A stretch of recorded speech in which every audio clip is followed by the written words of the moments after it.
Hey there, everybody! Welcome to Fresh Out the Box plays Cyberpunk Red. I am the game master, Johanan, and I forgot the name of the game we're playing for half a second. Hope you didn't I'm catch it. Casualty CDG, but you can call me Gary, and tonight I'll be playing the part of Montana Jack, lawman in the world of Cyberpunk Red. What's up, everybody? Thanks for joining us. My name is Kevin. Tonight I'll be playing the part of 3 1/3. He is a corporate sociopath who wields a katana and just is sort of the general embodiment of not giving it.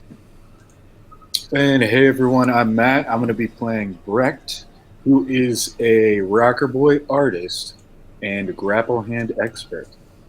Yeah, Grapple hand aficionado. He can do anything with a grapple hand. So, as always, we're going to start with just a brief history lesson to familiarize the viewers with the setting.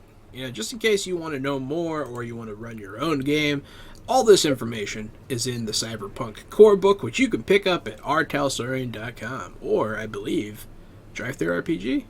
I don't know. I'll check and I don't know about that one. But yeah, rtalsorian.com for sure. Go check them out. I think they might have hard copies back in stock now too. So, but also don't quote me on that. Yeah, it looks like you can get it on DriveThruRPG as well. There you go.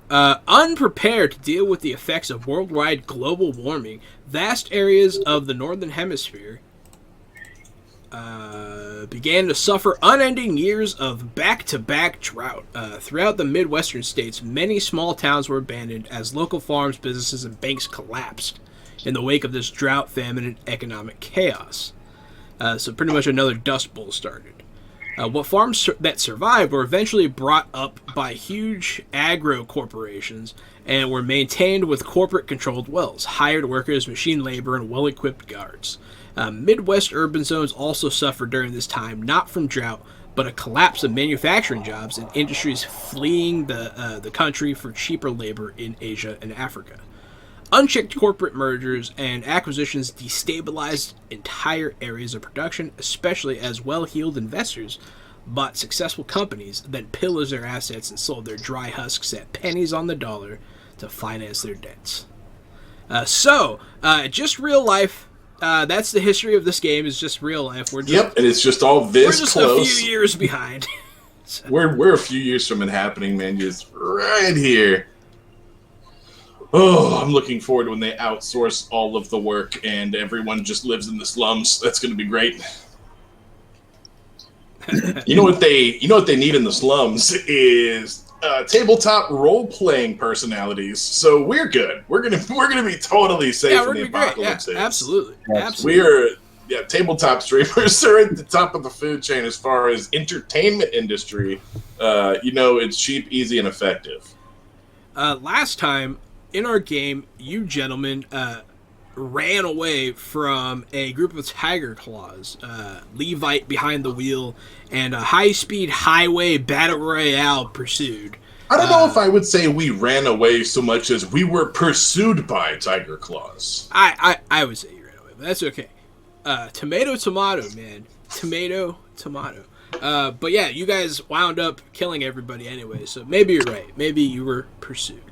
There was a battle atop a car going 80 miles per hour, and it all culminated with a samurai showdown in a field that was ended abruptly by a shot in the back. We're getting ready for our spaghetti western. That's what's going on. But yeah, so afterwards, you gentlemen brought your hostage to the Nasty Palace, the home of Buck Nasty and the Nasty Boys. It is a club. Everyone is welcome. Why do they call it the Nasty Palace? Because you can do a lot of nasty stuff in there. Mostly because I realized that you didn't go into a description of any of it, and I know that you wanted to hold back a little bit, but instead it all got skipped. And I think I want to hear some of the nasty stuff. I mean, so like on the ground floor, it's just a strip club. It's a really nice strip club. It's got the prime time strippers. None of those Tuesday afternoon strippers. You got to go to the 4th floor for that preem stuff. Yeah, there you go. Yeah, only if you want it. They have the point of the Nasty Palace is they have what you want. So if you're into it, it's just like the internet. If you think of it, there's probably porn of it somewhere, and there's probably a room in the Nasty Palace where it's going on. So yeah, no, I mean you guys saw horrible, gross stuff, from water sports to Oh, like jet skiing? Yes. You could call it that. Like just kidding. Yeah, no, I glazed over it because I didn't want to get too graphic. But yeah, this is a place that's existed in games I've played before. It's one of my old characters runs it, and it's a gross place where gross things happen. But yeah, if you like getting peed on, there you go. We'll just, since you guys don't like me saying water sports, there's probably a room called like the Dirty Dungeon or the Stank Palace too, right? Is that Yeah. Mm-hmm. What was it? There's some kind of, I believe there's some kind of chamber that you can wait in line to get put into. I don't want to talk about the blast chamber, Gary. But yeah, there you go. I think the name is enough. I think the name does it justice. There's a room called the blast chamber. It's gross. Gross stuff happens in there. Don't go in there. If you want, you can wait in line and pay like $20 to go to the blast chamber, though. If you want to, Brecht. You can. If one of you goes in there, I'll tell you what happens. But I'm not going to tell you what happens until then. But yeah, on the surface, the regular strip club, it has like a 3-story tall stripper pole going down the middle. And there are some acrobatic feats of amazingness that happen on there. And then once you go upstairs, it's a typical VIP style area. Just a bunch of dudes sitting on couches getting jerked off. Very gross. Which is why I glazed over it. That's just strip clubs, man. I didn't do that. That's just how they work. You know what else is glazed over? This is not a Christian server, it would seem. Yes, Dirty Were Rats. Also, welcome, Dirty Were Rats. You've been missed, sir. Blast Chamber, now featuring 2 girls, 1 cup. Yeah, pretty much. Yeah, those girls definitely work here. But I guess that's about as much as you need to know there. Those girls work here, so have fun. Yeah, dude. Celebrities. Yeah, exactly. Celebrities. But yeah, so that's what was going on. You guys brought your hostage in there. You brought him upstairs. You guys were disarmed. And as such, were... found it difficult to hold on your hostage since you were unarmed. They took him back and entered a elevator that does not appear to go to the ground floor. But that was more or less where we left off. You guys were allowed to leave as Bartholomew, Mr. Buck Nasty, doesn't see you as much of a threat. So.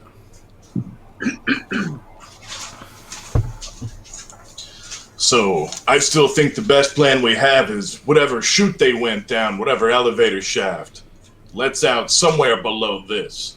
We need to figure out where that is. Right. Some sort of hidden underground exit or a tunnel or something? Maybe even some kind of air ducts that come out, some ventilation system. Yeah, maybe I can check the tech on that. Are we near an access point? In order to get to an access point, you would have to get past security at this point. Cool. But yeah, I mean they do exist. You guys also before Levi ditched out for good skis, he did contact one of his friends, Yellow Jacket, who is a netrunner that you guys have access to now. They're in the area. You let me know what you want with that. But you do have an NPC netrunner available. Jamila is available. And Levi is technically available. He's going to be in the car, though. You know, if ever there was a time to send in a quiet scout, I think this would be it. If we need a favor from Jamila, this seems like a good time to call it in. What exactly do you want her to do? See if she can slip into this underground place. First, I think first we should see if we can find access. First, we should find access and see if we can have her slip inside. report back any intel. Yeah. And then maybe when Yellow Jacket arrives, like one of us can slip him a $20 bill and tell him to check out the blast chamber and let us know what it's like. You We get need you to go inside and get information on the blast chamber. you get an email, and there's a video attachment. Do you open it? Who is it from, this email? It's from What's the Yellow title? Jacket. Is it titled The Blast Chamber? Yeah. Oh, no, thank you. Those videos are online, is all I'm saying. It's just I'm gonna mark it as Download to my red. agent. the blast chamber now featuring 2 girls, 1 cup. Yeah, I'm just gonna mark the blast chamber email as red and continue on my day. Absolutely. That sounds about right. Forward to Levite. Forward to Levi. But yeah, so you guys want to investigate. You're trying to find the potential subterranean lair, right? That's correct. How would you like to go about doing this? You want to try and gain a source? Do you want to go physically look for this location? Are you trying to scout out nasty boy activity? What are you doing? Specifically. So All of these things can be accomplished with rolls. I'm gonna look around the parking lot. Do I? And you said this parking lot is just full of all sorts of different people, right?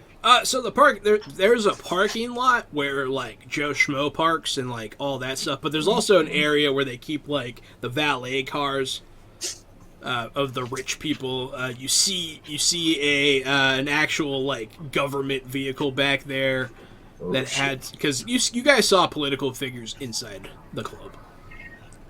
Told you we should have parked in the valet. Cheap leave, right? Decided to self-park. Hey, What who I'm you thinking calling is there cheap? has to be I don't know, I can't do his somewhere. accent. Who you calling cheap? What I'm thinking is there has to be somewhere where they bring, if there's a subterranean compound, there has to be somewhere where the trucks can go, somewhere the freight goes, maybe even somewhere the submarine could have gotten out of. And this doesn't look like that kind of access point. So what my plan is to look at a map of Night City and see if I can figure out what local highway they might be using, where an access point around here could be, where they're circumventing for their deliveries. You can give me like a local knowledge or something along those lines. Local expert. You're home! I rolled a 9. You do notice that there are more than 4 Pange burgers within a half-mile of this place, and that's a lot. That is a lot. Starbucks of the cyberpunk world. I put my agent away It's and look at the other McDonald's. 2 guys. Oh shit! Can we say that on here? What, McDonald's? Oh, Starbucks. come on, man. No, we can't. We don't say the name of any burger place unless they sponsor us, and that's why we use Pangy Burger. We are dying to be the official burger TTRPG of any fast food joint out there. Wendy's, McDonald's, Burger King. This is official. You want us, you can have us at a price. And everybody can come bite into adventure, right? Taste the danger. Taste the danger. The new, I'll fresh cut- out the I'll cut box one in danger. half with my katana for a commercial. Like dressed up in a suit and cut one in half when somebody throws one at me with a You katana. cut them in half, and the whole screen fills with blood, and then zooms out, and it's ketchup on fries. The new Hell yeah. 3 1/3 pound burger. Oh fuck yeah! It's gigantic. Yeah. No, do you want to know something funny? They tried. I forget who it was, but someone tried to compete with the quarter pounder by making a 3rd pounder, right? Because that's bigger. But people are so stupid, they thought it was smaller. So they, because people are dumb. That's a third more, but it isn't. That's not how fractions work. Yeah, Very good. the 3rd pounder failed because people can't fraction. It's fun stuff. I'm not even sure I could eat a 3rd pounder, especially if I'd already eaten 2 pounders. Oh before my that. god, Vampire Bites is right. If Jack in the Box does it, it can be fresh in the box, and they can serve a Montana Jack! There you go. Oh my god. There you go. You know what? The funny thing is, Jack in the Box might actually do it. They have to lose. Because they do weird marketing stuff. So I'm gonna contact someone from Jack in the Box after stream. But anyways, so yeah, your roll is not high enough to extrapolate some sort of avenue for deliveries. It's not quite right. So I'm gonna look at the map. I'm gonna turn back to these guys and be like, I don't know about you guys, but I'm getting kind of hungry. Yeah, I could eat. Well, there's no point in staying here alone, so I suppose I'll come along. Are you guys going to Panky Burger? Mm-hmm. We sure are. We're gonna go to the closest Pangy Burger and keep an eye on the intersection, see if we see any suspicious activity. Panky Burger?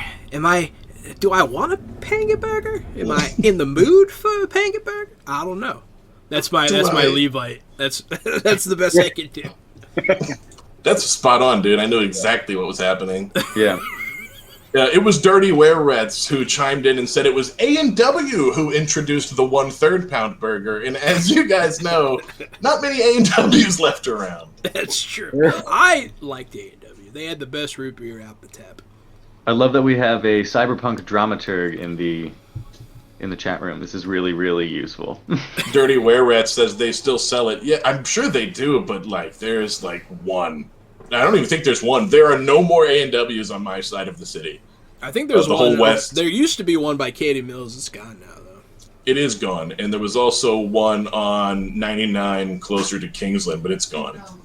Yeah, I remember that one. It was attached to a gas station, I think, right? It sure was. I used to go there after my football games and get a big old root beer float. That was my treat. Nice. So you guys arrive and eat your burgers. I'm going to get a root beer float while we're here. Oh, there you go. You have all of these things are possible in the realm of the imagination. But yeah.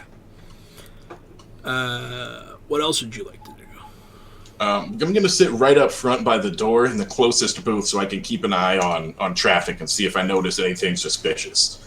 Yeah, that's what I'm going to be doing while we're eating. Someone wearing a penguin hat will approach you and ask you, would you like to try the new Tangy Pangy Burger? It's 2 tangs for the price of 1.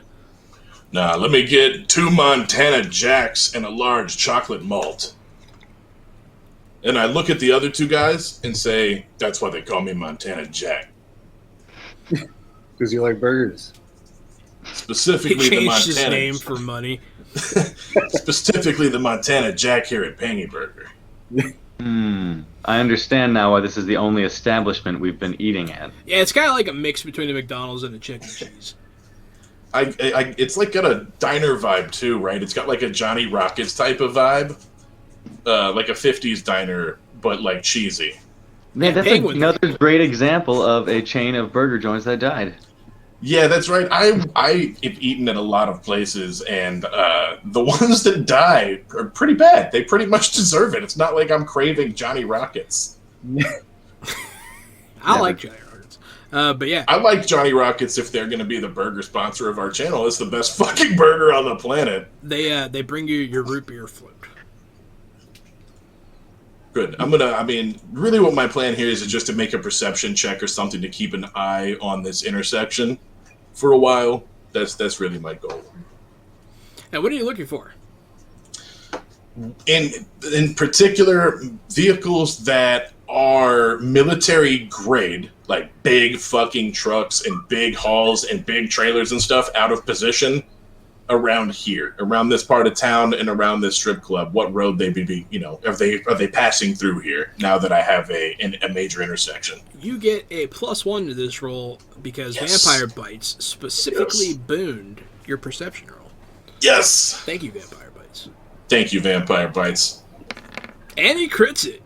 And that's a crit for a 20 altogether. The chat with the mojo! Oh, thank you for bringing me the juice, baby. Yeah, absolutely. You can't do it without the chat, guys. The fans make it all possible. But yeah, he's very lucky. I'm saving for Hex. Where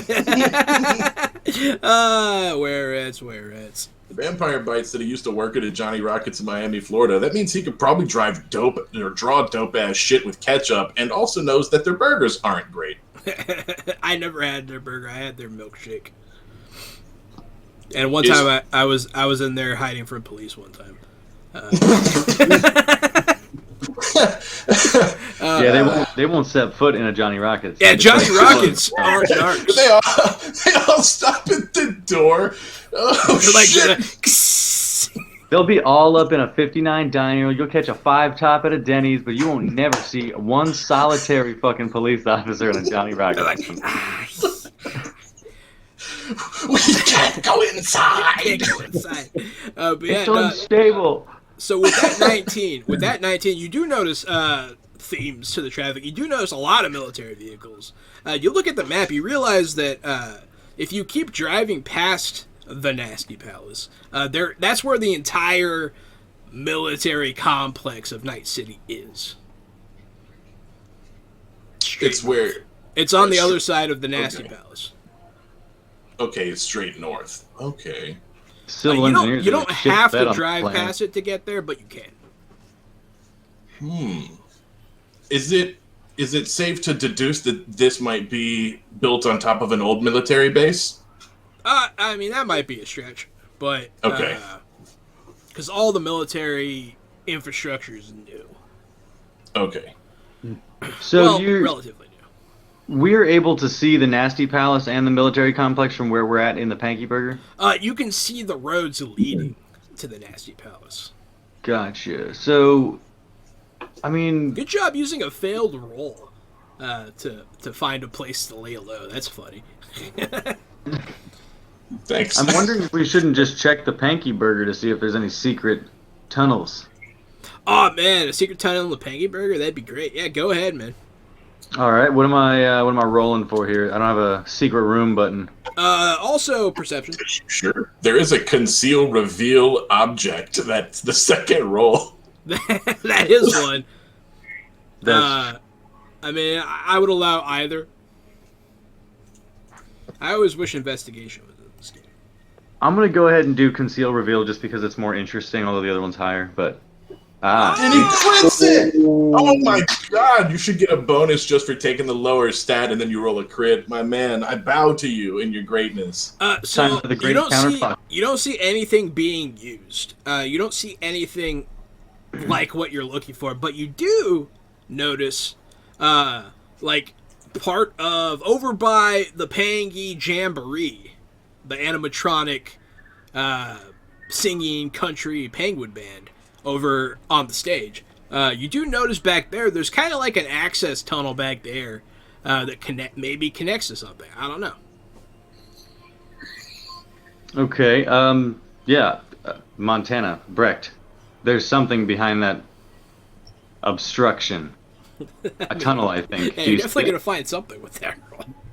When he says obstruction, it's like a giant animatronic mouse, right? Penguin. A penguin, that's right. A giant animatronic penguin on the stage. Hey, you guys have been to Chuck E. Cheese. It's that same thing. It's just penguin themed. Hey, whoa, we're not saying Chuck E. Cheese's name because we don't have a pizza sponsor on this channel yet. Do you know what his whole name is? Chuck E. Cheese. Charles Entertainment. Entertainment Cheese. Yes. Did you guys know I worked at a Chuck E. Cheese? That was my first job. I worked at a Chuck E. Cheese. I worked at the one by Katie Mills Mall for like 2 months. This is the worst fucking job in the world. You have to like scrub puke out of the ball pit and out of the carpet, and there's cake all over people, and kids cry when they don't have enough. To clean puke out of the ball pit, Gary. You don't ever have to clean kids. Kids will come over and cry at the counter if they don't have enough tickets, and then you feel bad, and then their parents come over and like, "Why'd you make my kid cry?" And you're like, "What's the fucking point of tickets if they don't have the right amount of tickets?" Well, and also like those prizes were like they were almost like cryptocurrency, right? They were like toys that you could get from the dollar store, and then they were extorting families for like 30, 40, 50 bucks just to try to get some fucking candy out of the deal, like. Charles E. Cheese. I think the E actually stands for extortion. There you go. Man, there it is. Man. And this coming from the corpo. Dropping some knowledge. But yeah, no, you guys can go check out this little access tunnel area. If you want to. I'll lead the way since I'm bulletproofish.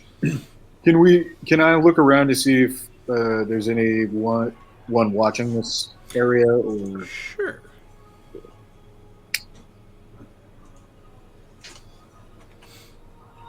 Yeah, while you guys are doing that, some pimply teenager comes up and is like, "Hey, you guys can't be back here."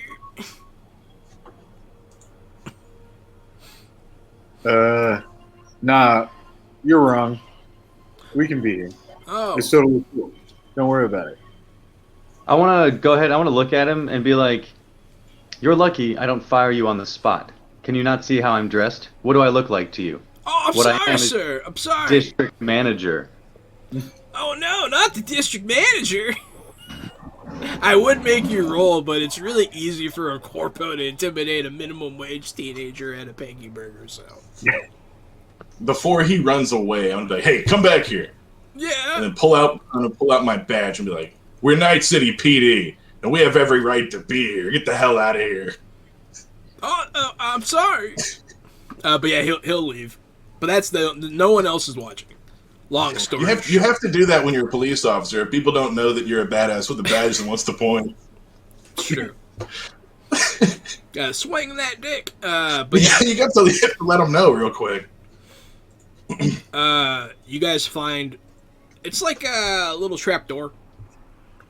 You have no idea how 3 1/3 noticed this from your chair, but he did.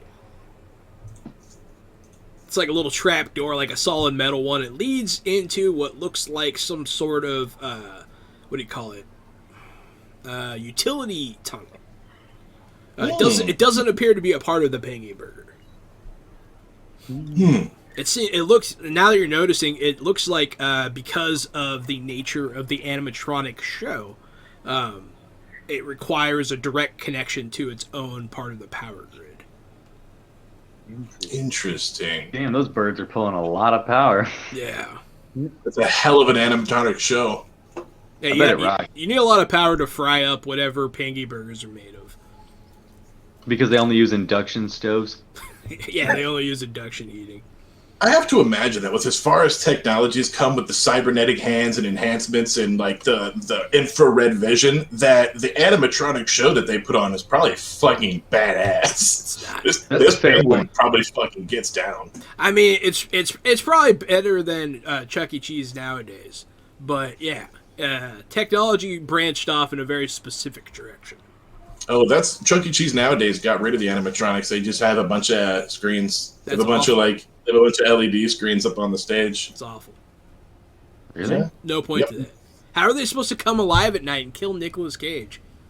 I think that's what happened is everyone got too scared. Maybe. Because of Five Nights at Freddy's. They're like, fuck this. Man. But yeah, so there is an access tunnel down here. You don't know where it goes. Let's check it out. I intend on finding out. Yeah, let's go. Yeah, so eventually, so you walk, and there is enough room here to stand up for a while. Eventually it narrows to just like a small tunnel. It's big enough for a worker on like a dolly to crouch and crawl down. So it is big enough for people to, it's designed for people to travel in. And then you hear like metal on metal. And then right in front of you in the tunnel is like this red glowing light. I'll pull up my shotgun and click my infrared eyes. You see a little robot crawl out of the tunnel. And then I'm gonna blast it before it has a chance to move. Yep. You blast it. It's not. Yeah, Okay. No, it's not I was designed. It's not designed to take a shot from a gun. Yeah, Margarita does. Yeah, 20 is plenty to hit. And it's not designed for a shotgun blast. You realize it's just a maintenance robot. It's just down here. It has a city logo on it. I'm gonna pick it up, take a look at it, and be like, I was worried this might have been one of Bug Nasty's surveillance bots cleverly disguised.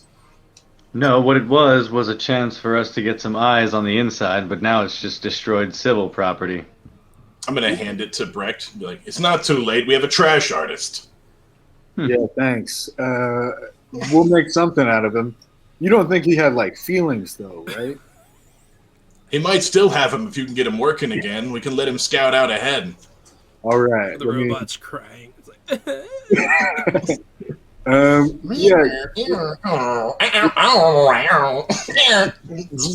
why, Master? The pain. Put me out of my misery. Why did you let me feel pain? Why? So, can I try to turn this robot into like a robotic spider? It kind of is already, but you could try to fix it. Sweet. Just That'll give me make it that even tech easier. roll.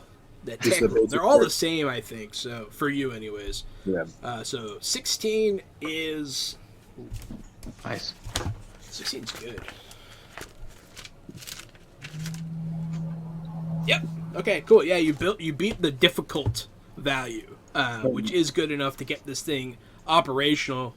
You see a lot of the buckshot hit like metal, but a few of the pieces went through and ripped out essential components, and you're able to replace them easily.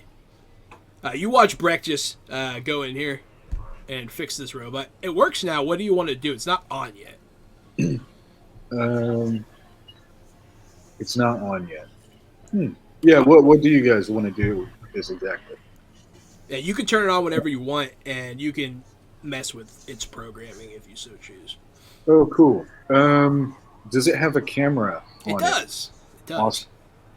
Awesome. Then yeah, if we could link that camera in some kind of way. Yeah, I you take out one of the audio chip or one of the chips in my bag, one of the data chips I have, and hand it to you. And we Cool. can slide this in. It can record whatever we've got. When it comes back, we should be able to upload the information to our agents. you can bypass its hard drive and make it do what you want pretty much, and send it to this data file if you We want. maybe even remote control it. I'm not sure how much power you have over this thing. He Yeah. has a fair amount. Do you have interface plugs? It's a I don't- cybernetic. Oh no, No, okay. no, I don't. Just wondering. But yeah, no, you can tell it to. You can program it to go look at something and then come back if you want. Cool. Yeah, I would like to do that. Okay. That's You this little junk, it boots up, and it's kind of humanoid. You anthropomorphize it. It kind of has those cute little like Wall-E vibes. It's back alive, and it goes back down that tunnel it came out of. And you guys wait for a good 35 minutes. Eventually, you hear it coming back.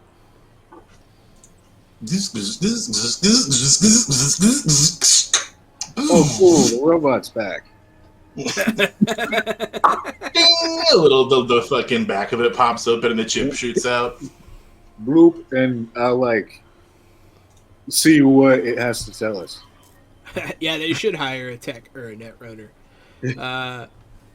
But yeah, no. So he comes back finally, and given the rigged up nature of what you're doing, it's not as efficient as it could be, but it works. You have the drive, and you can read it with your agent.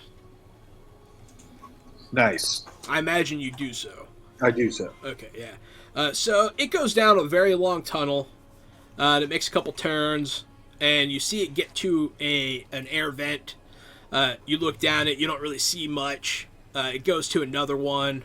It looks down it, you don't see much. And then it looks towards one, and you can you're getting audio. And you hear people cheering. Yeah, fucking kick his ass, blah, blah, blah. That kind of stuff. It's very rowdy noise, rowdy sounding. And eventually he looks through a grate, and you guys can see people gathered in some sort of a bar setting, and there's a cage in the middle, and you see people fighting. That's pretty interesting. So we all saw that, right? I relayed that information. Yeah, you can easily, everyone could have watched that. Am I able to recognize any of the characters in the ring or in the crowd with my criminology background? Yeah, you can do an analysis of the crowd to try and see what you're getting into here. 16 criminology. Yep, that's pretty good. Beats difficult. So yeah, no, you definitely see the people that are working, the people that are on guard, seem to be nasty boys, and a lot of the fighters seem to be maelstrom. And you notice that there are a lot of cybernetic implants in the fighters, which isn't really commonplace because cybernetically enhanced fighters could kill each other very easily, so it's not really sanctioned. So you're watching an illegal underground fight. You know, it looks like an EMP would do a whole hell of a lot of damage down there. You're telling me. Happen to have one on you, Montana? I look to Brecht again. Sorry, no EMP on hand. Maybe we can find something. Look, we're really not far from the military base. If we wanted to heist a bomb off a truck, we could. Yeah? Not a bad idea, Montana. I like how you think. I am, just as an aside, I am interested in betting on one of these fights. I mean, that is a possibility, too.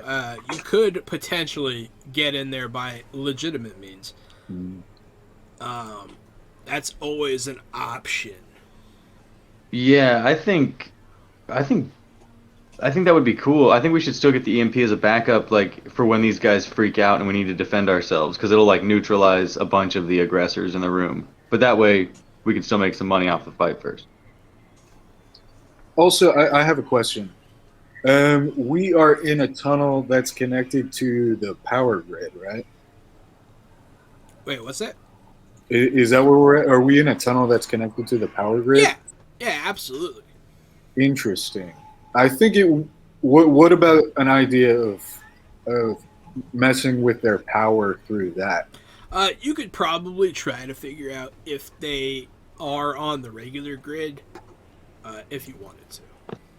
Cool. That would be another tech roll. 3 1/3 is having one hell of a conversation, though. Sure am.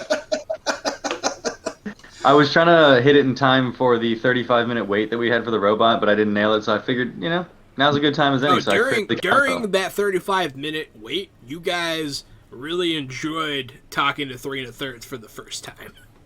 We really had a for the first time. He's a pretty interesting guy. What did we talk about, 3 1/3? What's the first thing that you ever talked about that was fucking worth a shit? I think I actually told you that I had quite enjoyed what I had eaten at the Panky Burger. It was exceedingly fine. Oh, shit. Yeah, and at the end of it, we all agree, and we're all on the same page that Panky Burger is fine. Yeah. It's fine. Yeah, we all think it's fine. We might even go again someday. Maybe not together, but separately, we might go to Pangy Burger. Yeah, and then there might be some little sprinklings of mumblings of good talk. After we're done, good talk, Yeah, it was good talk. Yeah, no, yeah. I'm not gonna let a crit in conversation slide. Those steak fries, am I right? Steak fries are the best fries. You can give me another tech check, though, Mr. Brecht, to see, since you wanted to investigate the power grid of the Nasty Palace. So, while reviewing the footage, you do see that they are patching the grid, but they also seem to have alternative means. Gotcha. You don't know what, though. You see that they are drawing less power than you would expect, especially since they have a secret underground fight chamber. Interesting. But yeah, so that's all you get from that. Seems like they're running on independent power then, at least to a certain extent. Yeah, they do seem to have some sort of their own power. So your options at this point, you guys have come up with on your own was get an EMP and do some damage. That would involve heisting beforehand, which is cool. I like the idea of heisting to set up a future. That happens. That happens a lot. I like that. You guys could try to gain access to this fight legitimately. By making contacts, maybe talking your way in. You guys could go down this access tunnel as well. and dump out into that room, potentially. Gross. But those are your choices that you've come up with so far. Obviously, you have infinite choices. So, working theory here, I think that Fight Club might be the first of many rooms that goes further underneath his compound. So we're going to have to get Palace. Hmm? The Nasty Palace. The Nasty Palace. Nasty Palace. So, with that in mind, how do you guys want to take care of this? I'm still thinking the bomb heist might be a lot of fun. Yeah, I'm kind of leaning that way as well. I think an EMP is going to come in handy, especially if they are running independent power and we knock that out, then they're going to be belly up. You know, the Pangy Burger staff deserves some time off also. Let's not forget it'll knock their power out. Oh, yeah. I mean, you've convinced me. Let's do that. Will all 4 Panky Burgers in that area's power get knocked out? Because if so, yes. even better. Yes, you guys will cripple the Pangy Burger in the area. We're not crippling the Pangy Burger. We are giving everybody their hard-deserved time off. It's a week off for everybody. Stay home, enjoy your family, enjoy your kids. You know, it's just a fucking burger. We'll be all right. Yeah. There will be other burgers. There will. Don't enjoy shit because we paid you shittily this whole time, and now you can't even afford the small amount of free time I'm giving you. So Preach! Yeah, Preach! I hear they're opening up a Jack in the Box anyways. Make sure to stop in and try the Montana Jack. They're opening up a fresh out the box. The fresh out the box meal. Oh, is there? That's actually the Pangy Burger's going out of business because the fresh out the box across the street's doing way better. Gary has a like Montana a Mondo Jack burger situation. And my food that you can get there is just a meatball covered in hair. Oh, it's called the Jahan. It's called the Jahan. Yeah. It's one large meatball dropped Hairy on the floor, covered in hair, and then grilled into a nice brown perfection. I'd eat it. Hey, good. We have a market. You hear that, Jack in the Box? We got your first sale for you. You didn't even have to pay us yet. But yeah, so which of those choices are you going to do? What are you guys going to do? You guys are safe down here, more or less. No one really seems to care that you're down here. I feel like when I say we're going to steal a bomb, that's just a... Bye, Gary. It's just a what? It's just a what? It's a cliffhanger. Yeah, that's a wrap. Gary, just what the It's like that Unfriended movie. Somebody got him or something.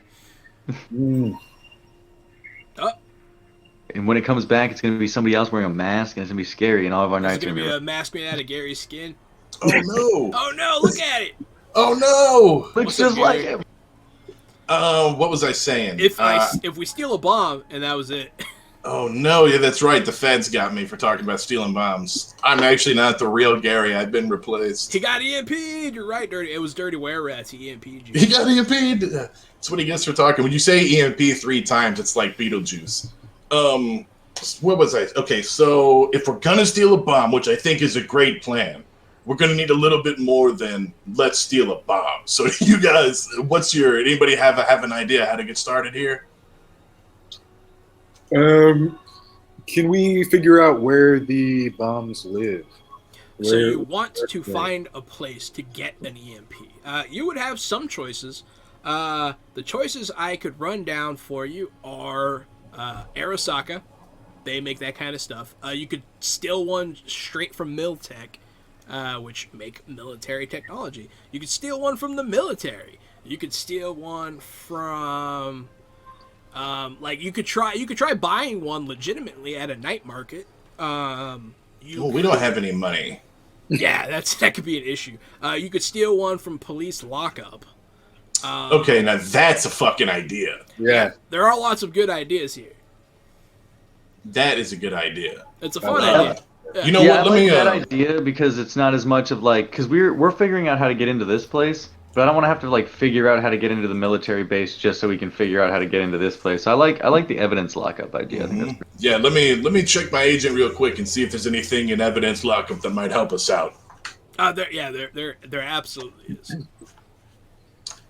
There appears to be an EMP in evidence lockup just on in blank part of the city, X amount of minutes from here. Yeah, criminals need criminals like EMPs because it's good at knocking out guards and surveillance. So, How big is this bomb we're trying to get? there's a good size one, like a suitcase size one. Nice. And what's the range on that? Unclear, but pretty good. Fun. They don't have a larger one that's like ratchet strapped to a dolly. Oh, That's man, exactly what I was imagining. Was like the If you want a larger one, you're bolt. gonna have to go steal it from Arasaka or Militech or the military. Nah, briefcase is cool. Yeah, the briefcase, the one in evidence, was designed by criminals for criminals, so it's kind of ready for covert ops. You know what I mean? You sure you don't want to get the full size bomb like payload for dropping off a plane? Why not both though? We could use one to get the other. I actually do believe that a mission much like this happens in Cyberpunk 2077.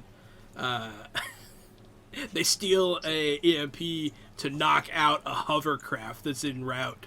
It's pretty cool. Well, then we can steal a small EMP to knock out a truck to steal a big EMP. Yeah, Like, because we wouldn't have to take it from the military base, just jack a truck. From the truck, that's right. Yeah. And we could get like a SAM, like a surface-to-air missile, like the size of a fucking bus. Plus, I haven't gotten to try out this new I don't know katana how yet, we- and I want to see if it's gangster-er than the last katana. So I want to chop somebody's head off. All right, okay. I don't know how we push a SAM-sized missile down the access tunnel or get it into the Pangy Burger, though. Well, the range would be huge, probably. You wouldn't need to. So I would like to point out you've been watching military convoys go by all day. I'm not trying to influence you. I'm just making sure you have the information. I don't care which one you do. I'll run all of them at once.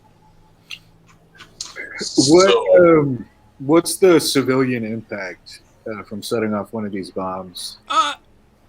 It depends on where, but in the situation, the Nasty Palace is kind of out of the way, so you're not going to be taking out a hospital. You're not going to be taking out the central power grid. You could, but you're not.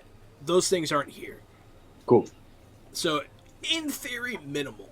Like, I mean, if anyone's eaten at a Pangy Burger with a pacemaker, maybe. But and you know, it is Pacemaker Wednesday here at the Pangy Burger, so if you bring in your proof of a pacemaker, you eat free. Your last meal at a Panky Burger. How fine. It's called the Heart Stopper. thank you, Vampire Bites. I appreciate it. He's on my side. So, which one would you guys like to do? Whatever you guys do, you guys do. Well, I think even if we're going to do a stick-up and a train robbery on the convoy, I think it would be beneficial to still also have the briefcase EMP. And because Montana's a cop, it's probably not going to be that difficult to get. See, I got police. I got military, I don't know. What do you guys think? I got gang people. I may be able to Ready just for walk anything. in. I may be able to walk in and get it, but it'd be easier if somebody up the chain of command requested that evidence. I'm wondering if I could maybe contact my superior, Liz Tobin, and get a letter of recommendation from Orion specifically. I was wanna take wondering out the my same thing. I want to take out my agent and give her a call. Okay. Yeah, she picks up. Yeah. Yes, 3 1/3. How may I help you? They have a really good conversation about Pangy Burger. Oh no! No, it's a I good got conversation. everything. Got everything I needed because I crit it. She spills the fucking beans, He man. crit conversation. Hey, So I just you find the leak in your company and the game's over. Yay! Yay! So I want to ask her to do me a favor. We've got a situation on the ground here. We have a very strong lead in a sort of pseudo compound beneath the Nasty Palace, and we need a letter of recommendation from a corporation to get an EMP out of an evidence locker so that we can use it to get into this building. I don't exactly follow, but What does this letter recommend? So, out of character, what exactly do you want this letter to say? See if we can get your corpo friends to print out some documentation that looks like official court documentation to seize this evidence. Yeah, Hey, that's kind of what I'm Disky, thinking as well. Thanks for your resubscription. 6 months. Yeah, thanks, D-Ski. D-Ski has been a subscriber for 6 months. Thank you so much, buddy. Nice. Nice. I'm gonna send him some of my emotes here. Emotes. But yeah, so what? So you want to request this evidence? Why? I'm sorry. Like, we want to seize it under the power of the corporation, because I mean the corporation just like totally. It sounds like the police are super underfunded and they're like controlled by the corporation. Yeah, so I absolutely feel like it they are. shouldn't be just tell them like I need it because I said so kind of stuff. Yeah, absolutely. So you can. What she can do. She can request the evidence be brought somewhere, for a case to be worked, if you want. Yeah, and then hit it on the way. And you're gonna hit them on the way. I mean, we could. It depends on how Montana feels about it, because that's his people we'd be hitting. I think I should be able to walk in there, grab that, and walk back out. But if we can get a picture of what that suitcase looks like, then we can swap the original and leave another suitcase in there. Okay, so you just want to see the suitcase. Well, but that way we can bring a duplicate. We could drop off another brown suitcase, take the brown suitcase. So As a plan B. I want Liz to fetch us that suitcase, the fake one, but I also want for it to say that she is thereby giving like power to this officer, Montana Jack, to inspect the EMP to simply confirm that it's not previous property of Orion Pharmaceuticals. That is within the realm of reasonability. If that's what you want, absolutely. So yeah, you guys can. We'll say she'll set it up. Is there anything you want to do before that happens?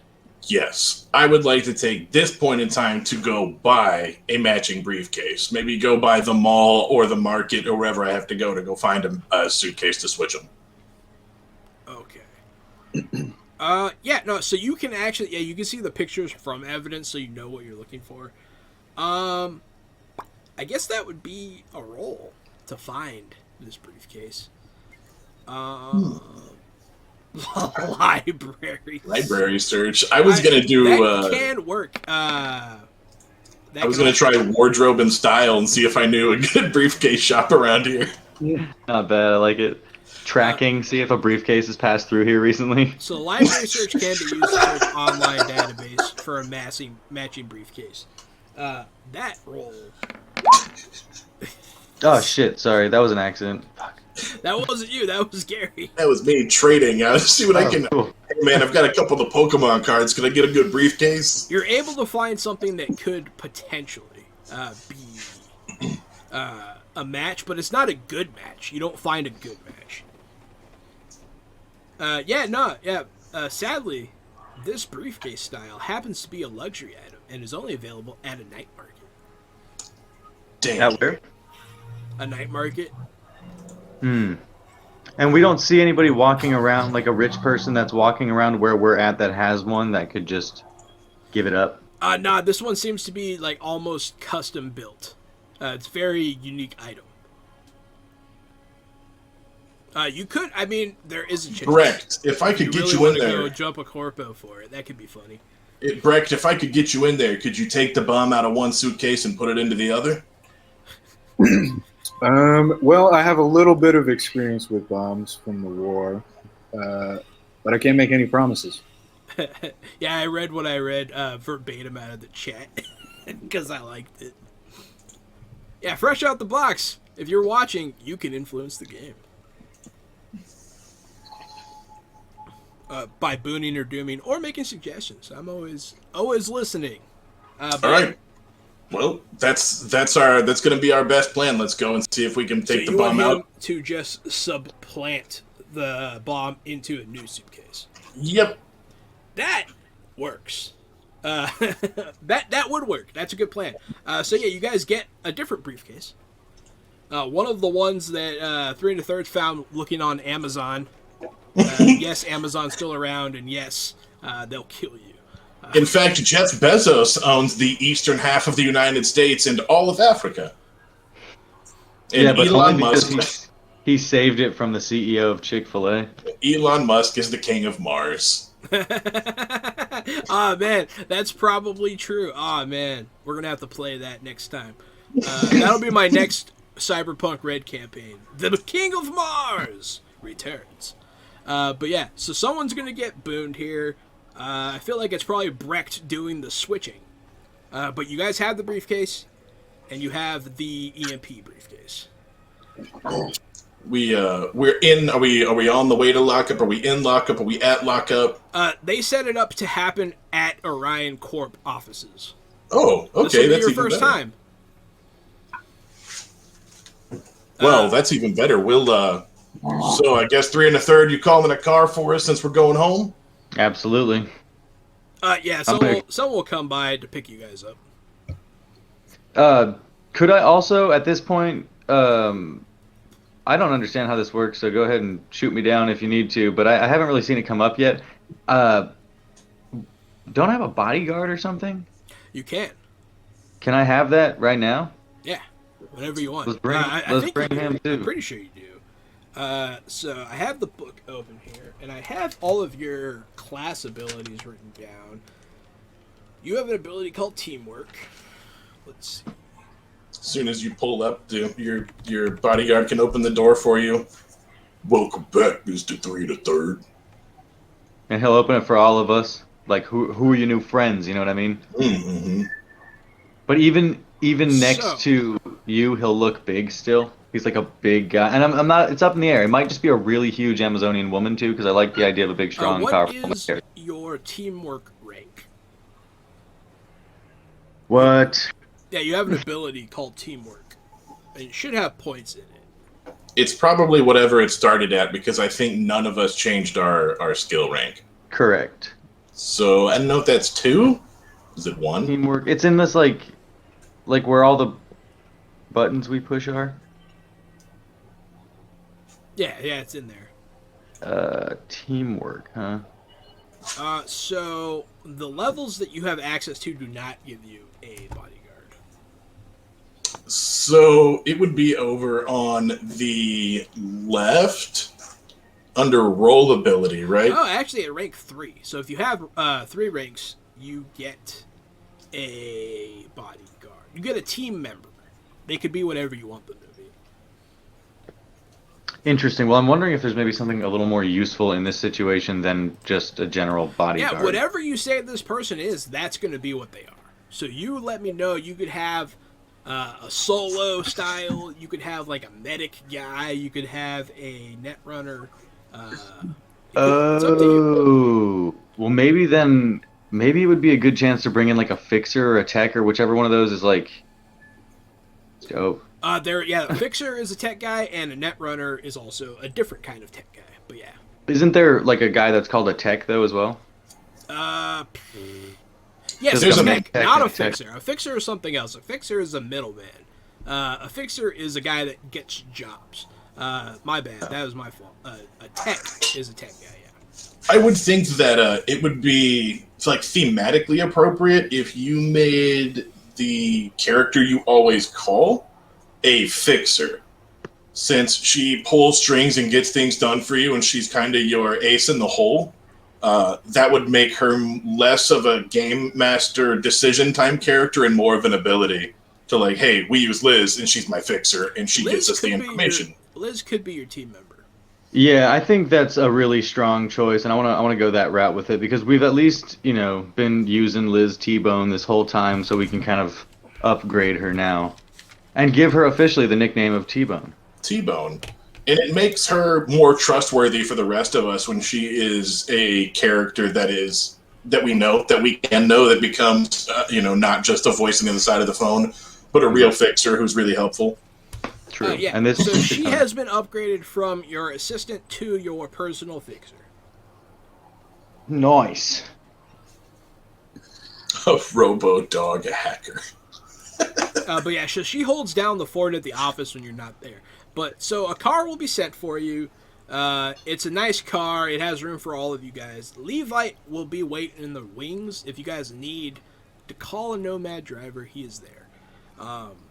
But you three will go to Orion, the Orion Pharmaceutical Building in the corporate sector. It's a huge building. It's a beautiful building. It has sort of smooth architecture going all the way up. It looks like someone almost like poured glass down on top of a metal spike. And like it's just kind of very dripping. It's very artistically done. And on top it kind of bulges out, and that's where like the head offices are. And 3 1/3 has always wanted an office up there. And I will do anything to get one. He'll do anything to get one. But yeah, so you are welcomed at the door by Liz. She's a beautiful woman. She's wearing the power suit with the skirt, the heels. Anything that you can do, she can do in heels. She has half of her head shaved, kind of like put over. She has the glowing neon hair. It glows kind of like a reddish. And you can see her cybernetic implants on the side of her head, proudly displayed. And she's wearing those kind of like half spectacles. And she has her agent out. And you can tell she's talking to somebody on the phone. Yes. They just arrived. Yeah, you can bring it up to room 3B. Yeah. She'll hang up. Sorry about that, sir. Right this way, everybody. You must be the one who's been keeping tabs on us. Yes, it is my job. Montana Jack, pleasure's all mine. And I go to shake her hand. She'll shake your hand back very firmly, and she'll look you in the eye, and you have this distinct feeling that she would kill you if he asked her to. Thanks for helping us get these damn drugs off the street. Once again, it's my job. No problem. And she will bring you to the elevator that is waiting. It's just nice when your job aligns with doing what's right and what's good for the community. And I'll look at 3 1/3 with that information. I suppose. Yeah, don't be fooled, Montana. She's doing what's best for the corporation. She'll give you a smile, and the subtext of the smile is, "Aw, bless his heart." Yeah, so now that you're finally in this building that you guys have heard so much about, there's a lot of security here, man. There are big dudes with cybernetic implants you can see going up to their necks, that they have cyber arms. They're standing around. All of them are wearing suits. None of them are dressed up military style. And there is a robot down here. You know, Brecht, it looks like most of these guys cost more than we make in a lifetime. Yeah, do us all a favor, Montana, and try not to shoot the robot in the lobby. Thanks for the heads up. It's that robot looks like it can absolutely. It was 100% designed to be shot. So I release the hammer on my pistol in my holster after he says that. He uncocks his gun. Liz will kind of shoot you an eye. And you guys get inside the elevator. And you are... It starts going faster and faster and faster. And then it goes... Does that slow the... Boop, boop. It opens up out to a... it's a hallway. And on either end, you can see big floor-to-ceiling windows. Beautiful view. All the offices, a lot of them have glass walls. Some of them are completely opaque. And then some of them aren't. And when you go inside the one that Liz brings you to, it's not 3 1/3's office. You would know this. You're on a different floor. These are like meeting rooms. And inside one of the meeting rooms, you'll see a police officer with a briefcase handcuffed to his arm. And he'll undo it. Liz will sign for it. And then she'll kind of be like, "Have a good day." And she'll be very friendly to him. And he'll leave. And then when you guys all go into this room, she'll close the door, and the walls will turn opaque. so you have privacy. On his way out, I'll say, "Hey, thanks, brother. I'll have this back to the precinct in no time." You do recognize him. I'll not. I'll I'll stand where he was standing to, give the illusion that this is just going to get handcuffed right back to my wrist as soon as they're done with it, and I'll return it. We'll call him Ted. Oh, hey, thanks, Ted. Hey, Ted. I know Hey, Ted. no problem, Montana. When he's gone, after he's left the room, I'm going Probably. to glance over at Liz and thank her for the favor. Absolutely not a problem. It is why you pay me, and she'll leave you guys alone. There is already in here a bunch of there's water, sodas, some snacks in the corner. It's like one of those those standard meeting supplies in the corner. Man, we didn't have standard meeting supplies like that at the state. Holy shit, that sounds like a fucking meeting. I'm gonna go get some non-branded chocolate chip cookies, since there's no chocolate chip cookie sponsor on our channel yet, and go sit down and watch Brecht at work. In the spirit of Cyberpunk, we'll call them microchip cookies. Hey, there That's you just go. stupid enough for me. Famous Slamus. Famous Slamus. But yeah, so here's the EMP device, Brecht. Cool. So before I do this, Jahan, before I leave this building, I want to get access to a computer to see if there's any information about this corporation that I don't know that I need to know. Are you trying to do so covertly? Yes.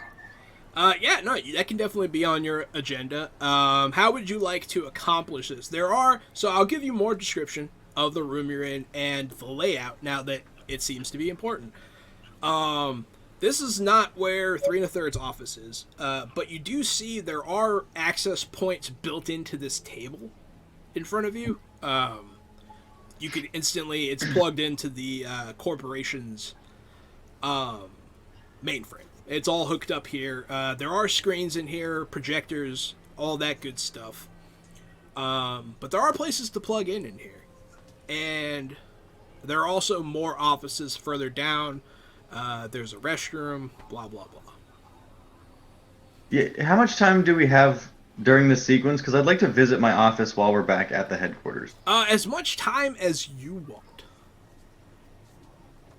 You guys are only on a time frame in regards to, like, the longer it takes, the more people do this awful drug. But that's all. You're not on... You don't have anything to do in the next few hours if you don't want to. So. Cool. Well, I'm gonna step out and visit my old office again, and thus kind of allow Breck the chance to sort of covertly pee in the wiring or whatever he's gonna do. Absolutely. As soon as you leave the office, Liz will be on your toes. And she'll follow you and talk. She'll talk to you about a lot of stuff. I'm not going to go any of the specifics because I don't know anything about business really. But she's going to talk to you about certain reports that are due. There's 5 things on your desk that require your signature. Your 3 o'clock got moved to 4 on Wednesday. That kind of stuff. Hot stuff. I like it. She's talking dirty to me. Yep, and she'll follow you all the way to your office. Wonderful. It is on a different floor, but you absolutely have free reign to go pretty much anywhere in this building. This is your home. This is your home turf. But yeah, so you're in your office. Yeah, it's actually higher. It's on a higher floor than this. It's actually pretty high up. But it's not in the bell of the building. It's not an office in the sky. But it does have a nice view, and it is a pretty large office, private bathroom, and whatever accoutrements that you desire in here. Dope. Well, let me think on it. I didn't mean to debo Breck's turn there. I was just wondering if I could visit the office. So if you don't mind, can we come back there in a second so I can figure out the said accoutrements? Yeah, absolutely. Cool. What? Cool. Yeah, go ahead. So with 3 1/3 out of the room, I don't even bother trying to be discreet with Montana Jack in front of me. I just plug in and start trying to figure it Yeah, out. there are no cameras in this room, which is why she picked this room, because you guys are doing something illegal. So Nice. So basic tech to transplant. Wait, what is this for? this was to look for information. Oh, okay, look for information. Yeah, you can break in. And what information would you like, sir? So I want to look for any information regarding this case that they have on file. Basically, what I'm trying to do here is, Brecht doesn't trust corporate people, but he, 3 1/3 is growing on him, but he wants to know for sure Yes. if he's a good guy, a good part of the team. The things that you will get, you can pull up 3 1/3's personnel file. You find out about his tragic and relatable past. You find out that he has aggressively moved up in the ranks. Doesn't say much about whether or not you can trust him specifically, but things that you did not know that you will now learn. Yeah, Liz Tobin is the assistant manager that works with 3 1/3. And above him and her is a woman named Megan Ortiz, who is the Night City Division Chief. That's public knowledge. The things you don't know much about are the chief scientist in charge of research. His name is Evan Malfurion. And you start finding files that you probably shouldn't be in. Yes, casualty. Yes, you can. But yeah, you start finding the files that you shouldn't be in. They are manufacturing a drug called Evo. That is the drug that this street drug is based off of. And it is pretty much a version of a super soldier serum. And it's based off of the principles of chimeracy, which, altering genes to have more animal properties in. But they hit a snag in where there's you can only go so far with this. If you start doing too much, if you start altering the DNA too much, the effects are very unpredictable. And they had to stop human testing. So, Gotcha. but you do see some videos. There are some videos of this happening, and some of the effects are similar to things that you've seen. Gotcha. Are they? They're still producing this drug, or did they shut? They're still producing it, but they are no longer going down the route that they were going research-wise. They are now trying to refine it to mitigate symptoms and side effects and perfect it. Mm-hmm.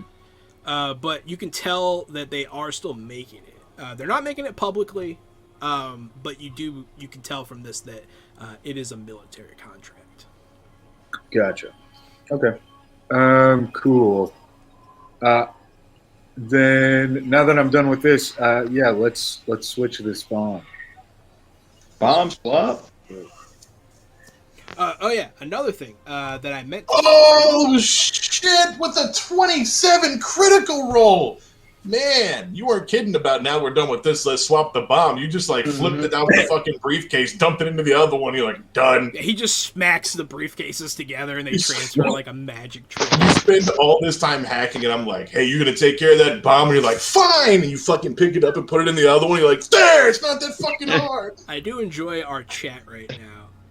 Where Rats asks if it's warpstone. Kind of. And then Vampire Bite says the Animorphs drug, which I like. Yeah, it's a 28 with the boon that was given to you by Vampire Blights. 28 with the boon, he says. So that makes you hit It's a 27, but let's not forget. one lower than legendary status, which you do not need to hit to do this. You do it flawlessly. You even get the weight in the actual suitcase to match what it's supposed to weigh. It's a perfect. You did a perfect job. Absolutely zero complications. That I was gonna EMP the whole building and I was gonna laugh really hard. But yeah, one more thing that you do find in some of these videos where you see these test subjects, you notice there's someone in the background. I was just going to say, hey, Brecht, you should see if they have any terminated scientist employees that were attached to this project. Yes. That looks very familiar. Yes, it is the guy with the scar on his eye. His name is Elmer Forsyth. I'm sorry about the names. But yeah, his name's Elmer Forsyth. Can I? And it does seem that he, you don't find any record really of him. Like it didn't officially work here.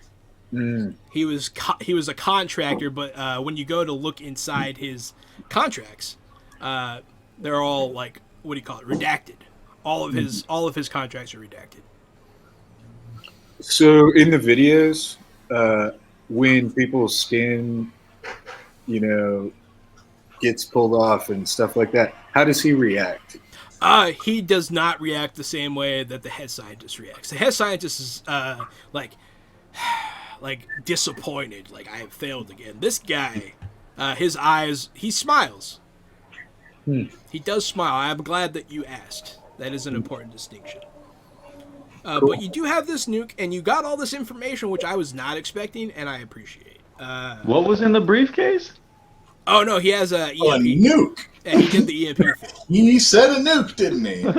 Holy shit, we got a live one. Rewind the tape. That was a hell of a crit. Did you turn that EMP into a nuke? Yeah, that's how the time of Red started, was nuclear devices blowing up Arasaka buildings. So maybe this is how 2077 starts. It'll work the same way. If we set that off in the lobby, it'll still knock out the power, so bucket. Yeah, someone's gonna have a fun time in the elevator. But yeah, so 3 2/3. Back to your office. What accoutrement take up your office? What does your office look like?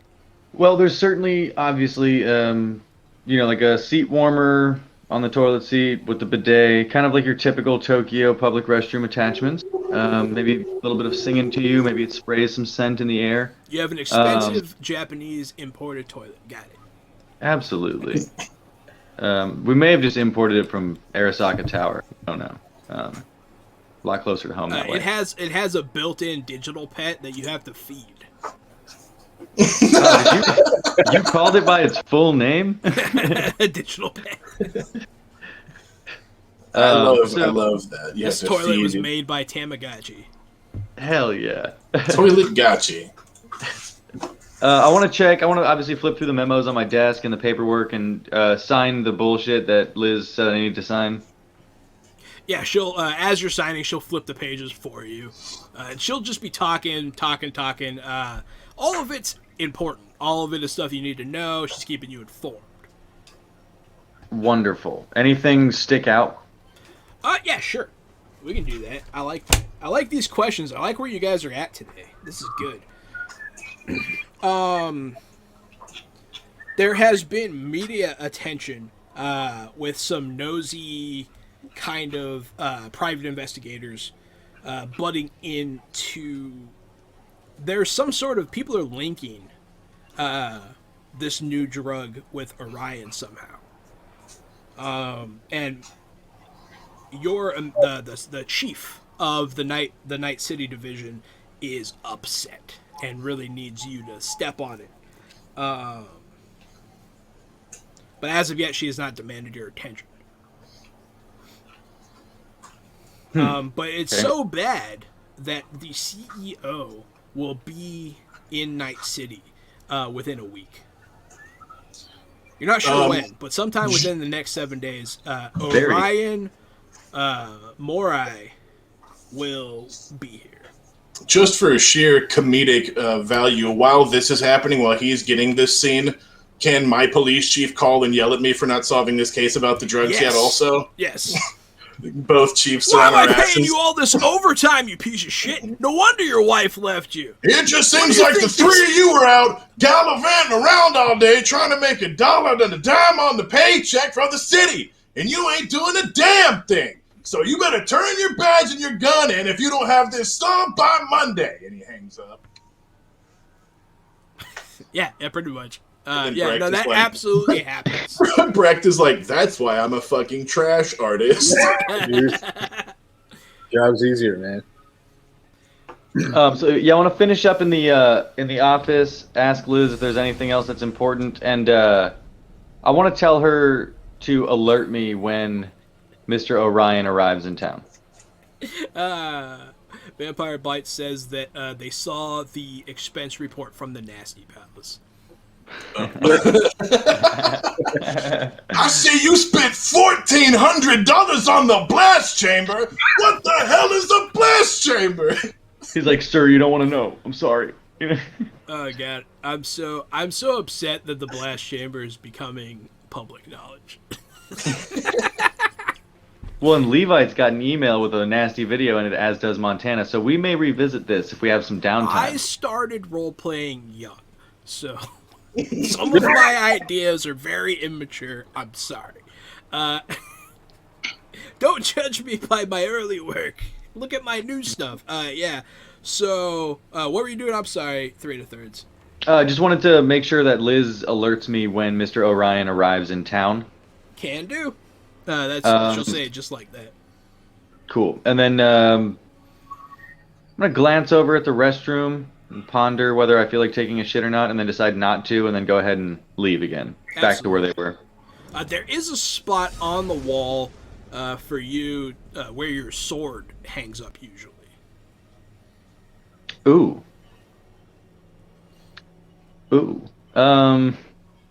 Yeah, let's hang it. Absolutely, yeah. So you put your normal sword back up because you have this new sword.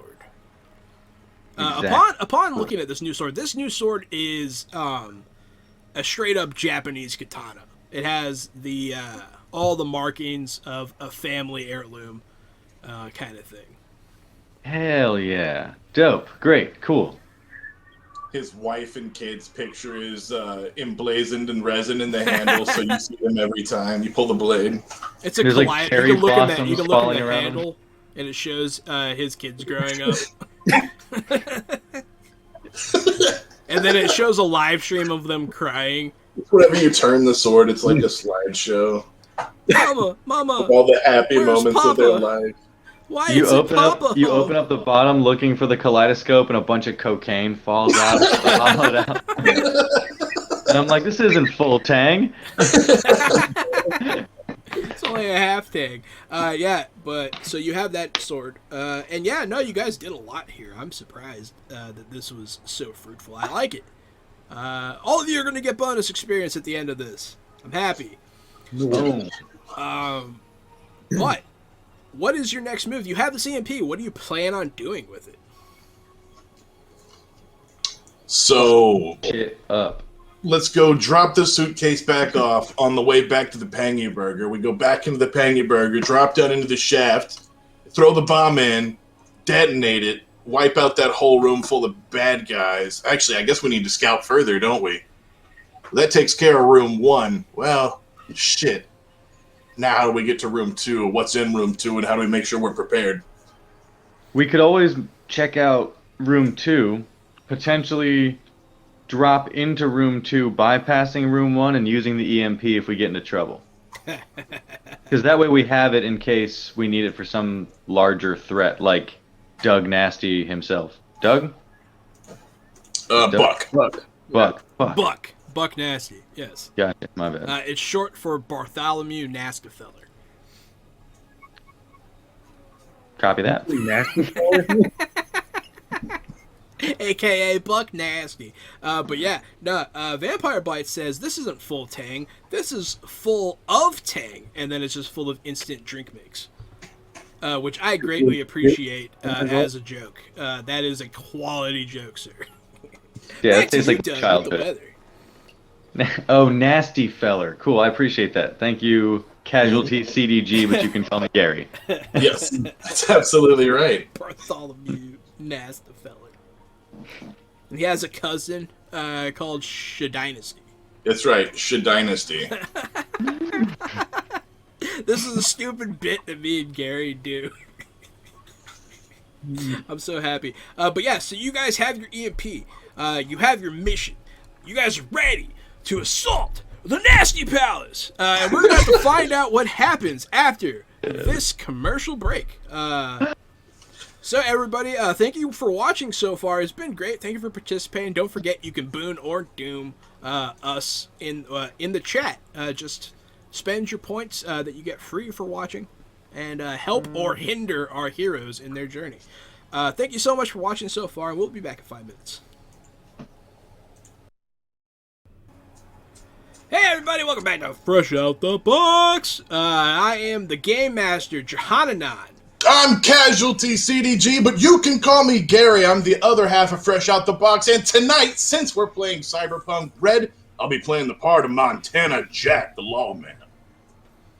What's up, everybody? Thanks again for joining us. My name is Kevin. Tonight I will be playing the role of 3 1/3, a corpo who's a sociopath that wields a katana, and now an upgraded, actual Japanese katana that apparently has drink mixture hidden in the handle. It's a full tank.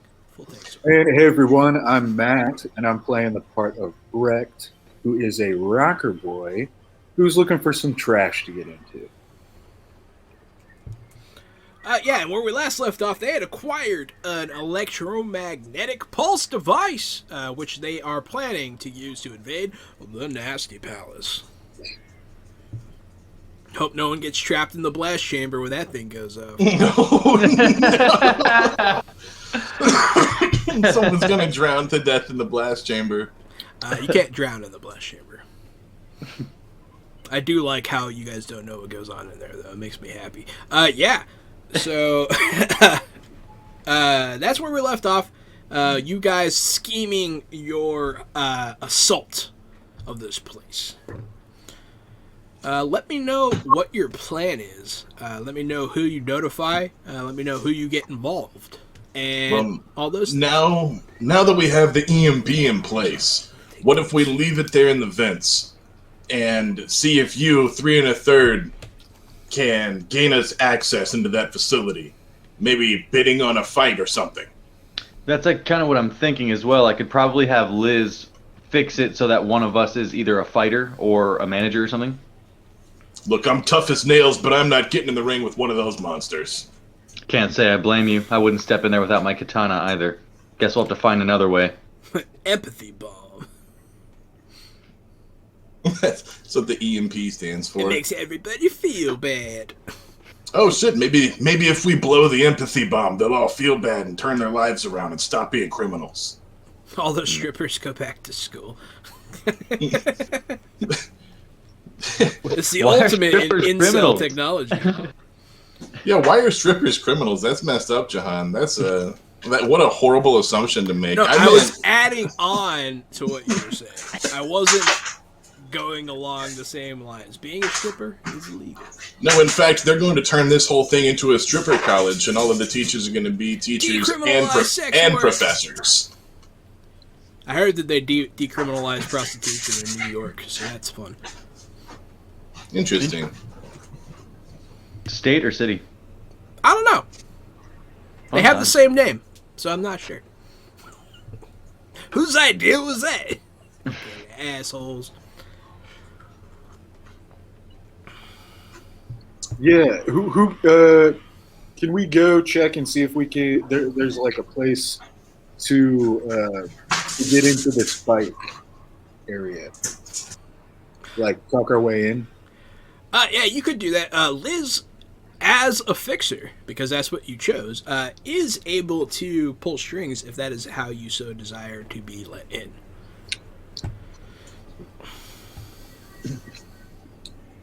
Yeah, I like that idea. What about y'all? I'm on board. It sounds great. Absolutely. Yeah, so before you leave, you can get her to set that up. She'll make a couple calls. You can even hear some of it.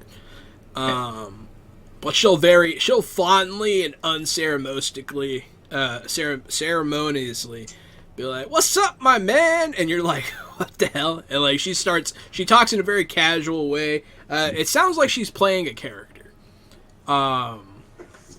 Maybe somebody knows her in a different light than you do, but she is able to get you tickets. Perfect. And I'm assuming we're also going to want to tap Yellow Jacket at the very least, maybe Jamila as well. You can if you want to. Before we lay this siege. Yeah, I really want to see how this net rental works. Me too. Yeah, Gary's don't count. That's 2 boons for you, John. I got caught up in conversation in the chat, but that's 2 boons back to back for you. You guys are doomed. Yeah. So research says it was New York City that decriminalized, not just legalized, or not legalized, just decriminalized. Yeah. You decriminalize before you can legalize, generally speaking. But decriminalization is a great spot to start. A lot of the girls who are stuck in that life are not there by choice. Yeah.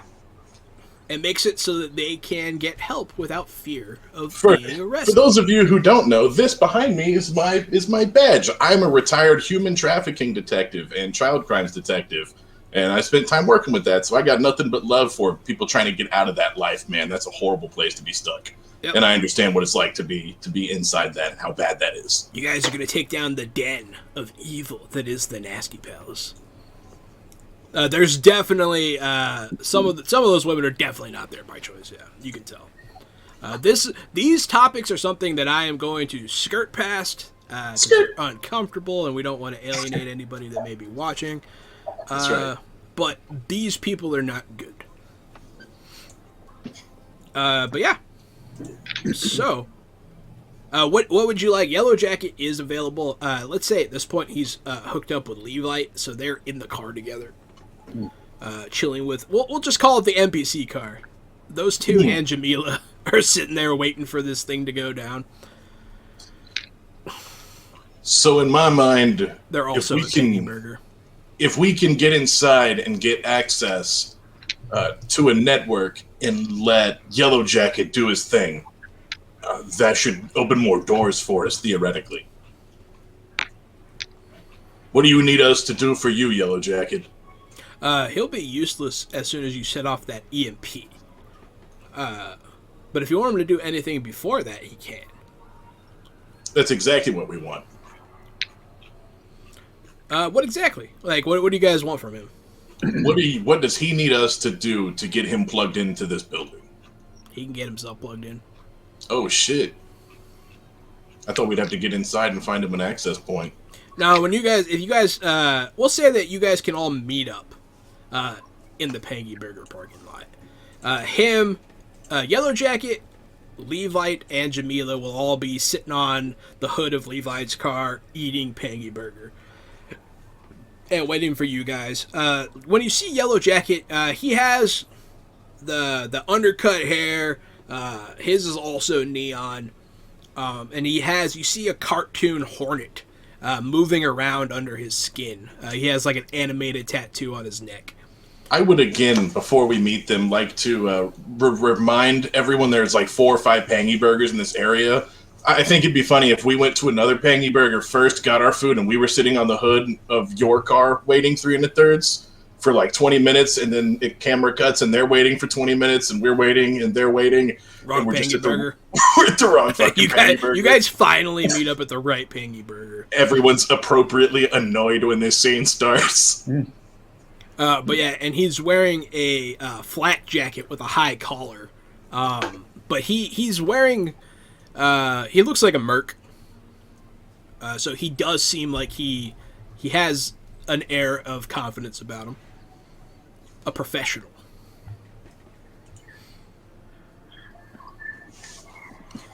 But yeah, what do you guys want from me? What do you, I can get plugged in, no problem. Any friend of Levites is a friend of mine. What we need you to do is figure out just how far this rabbit hole goes. We think this is underneath the nasty palace, and we want to know just what we're dealing with and how far you can figure that out. We've got an EMP in place to knock out this whole network. So you want access to schematics. We want to know the layout exactly. We want to know exactly what we're dealing with. Who's in what room. If you've got cameras, anything that you could flash over to us and our agents, please. Any information is helpful. Especially anything hazardous. If there's any sort of pre-planned explosive devices in the case of discovery or anything like that that we may need to be aware of. Also, any groups of security from start to wherever the rooms go, that would be nice to know. Maybe we can even avoid some of them. You know, standard Netrunner surveillance type stuff. Everybody wants Pangy Burger emotes.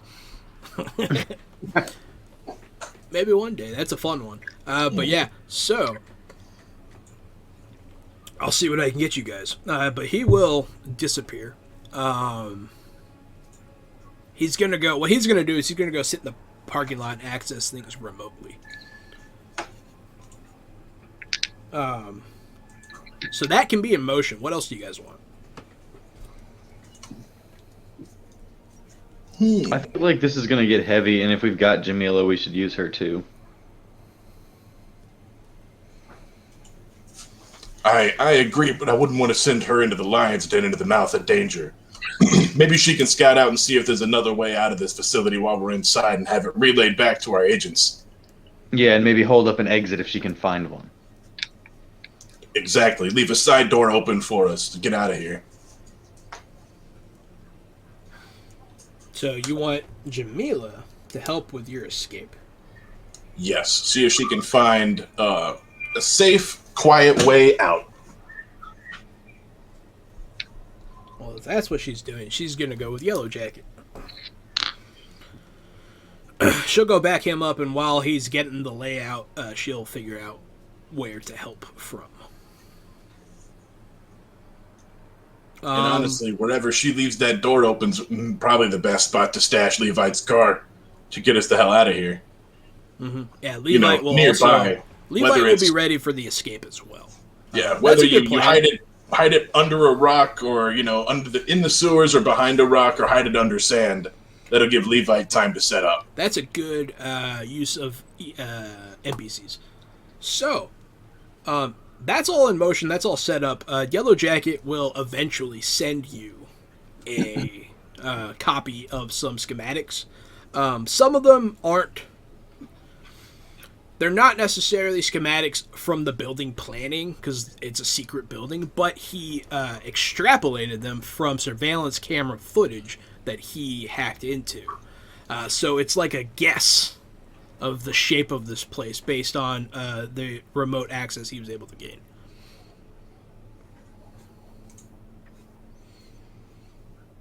But yeah, you guys do have a rough map of this place. Nice. I'm ready to check this place out. Yeah, might as well, right? I'm going to pull out the tickets that Liz gave me and hand one to each of Brecht and Montana. It's not so much a ticket as it is you're on the list. I'm going to let them know that we're on the list and we can go at any time. She gave you guys fake names, though, so... Ooh, what are our fake names? Or whatever can we you want them to be. Hot. You can be 2 and a 5th. Real inconspicuous. It's your fake name.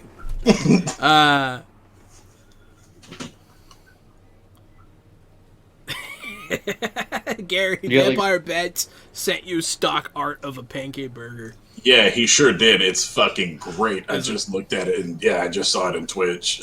It's very good. Does it look delicious? Maybe we can use it. It's I tried to save the image, or it's in Discord. I'm sorry. I tried to save the image and send it to you, but it's not letting me copy or save the image for some reason. But I'll get it worked out later. The next emote we are going to do is gonna be, I think, Gary's face. But after that, I'm definitely down for it. We unlock more slots the more you subscribe, though, so hit that subscribe button. But you don't have to, though. But yeah, so just to recap, EMP is in place in the vents, right? EMP is in place, yeah, right inside the vents, right above the room where all the big badass dudes with way too many body mods are fighting. Yellow Jacket is in the system, but he will let you know he's not alone in there, so things could happen. But he might be able to help you open some doors in the future. Jamila and Levite are ready to help you escape. You have you can gain entry. The schematic that he sends you, you can tell the room that you're going into. It has a bar, it has the fighting ring, it has a lot of seating to watch. Kind of like, what is it, the opening to X-Men, where Logan's fighting people in that cage at that truck stop. It's just like a bunch of people. And yeah. And then you can also tell that there's a back room, a large back room. And the images that Yellow Jacket reports seeing back there are, there's potentially some sort of illegal trade going on back there. And so, where was the elevator that Buck had taken previously? Do we see where that terminates on the ground floor? No. Interesting. Yeah, so the elevator he took, there is no exit on the ground floor, and there is no exit on this secret subterranean floor. So it must go somewhere deeper. But you do see hints at where that location could be, but there aren't. Yellow Jacket says it's on a different network. So he can't quite get in there from where he is. Cool. But yeah, now you guys have all your information. Ready to rock and roll? Well, it looks like the most dangerous room is going to be the first room, so good thing the EMP's in place. Well, and after that, Lord only knows what's in store for us. Lord only knows. If you need to say goodbye to anybody, now's a nice time to send your last text message with your agent or make your last phone call. Not gonna happen, Montana, but thank you for the sentiment. Yeah. Well, as far as I can tell, you've already got your only friend in your ear, so you can say goodbye at the last moment if you want. Not sure I'd call Liz a friend. Not sure she'd call me that either, but maybe it wouldn't hurt. Yeah, Brecht and I were talking about all the sparks that were flying back there when we went to HQ. Yeah, it was erotic. We saw her talking about documents and portfolios, schedules. You know what I want to do? Man. God, that was I haven't laughed that hard in forever. But yeah, so you guys are allowed to re-enter. So don't forget though, they are going to try and check your weapons. You could try to get them in a different way, but that is up to you. I feel like that bears mentioning before you actually enter the building.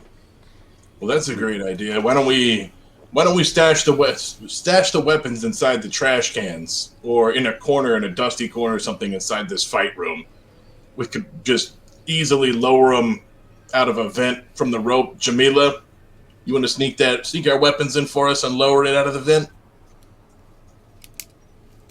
You're not busy the first half of this operation, right? You could do 1 and 2. Yeah. In fact, I have a big duffel bag right here full of shit. Yeah, she'll gather up all your guns. I'll throw all my guns and stuff in that big black duffel bag that Montana always carries around. And it bears mentioning that I've repaired my armor multiple times now, and so Montana wears heavy flak armor that is duct taped up to shit. Just duct tape all over it.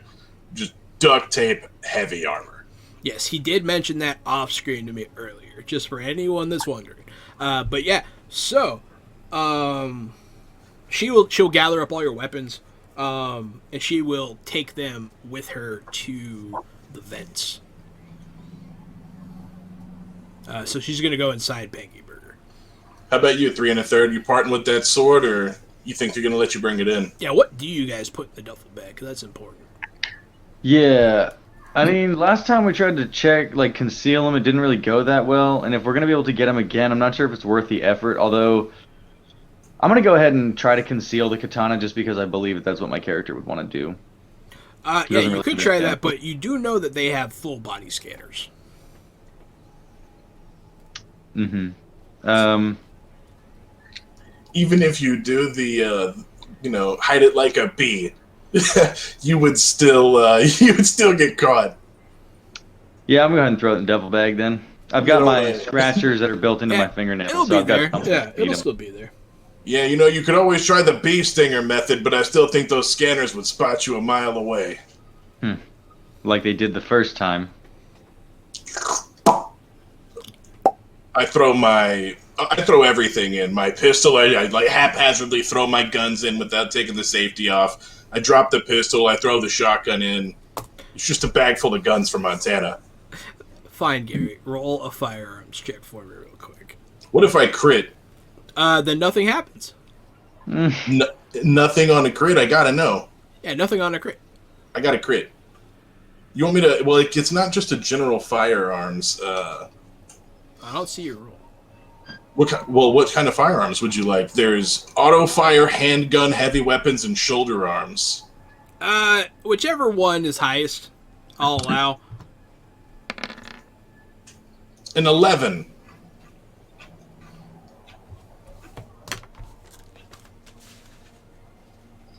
Okay, that passes the simple difficulty. That's all I needed. You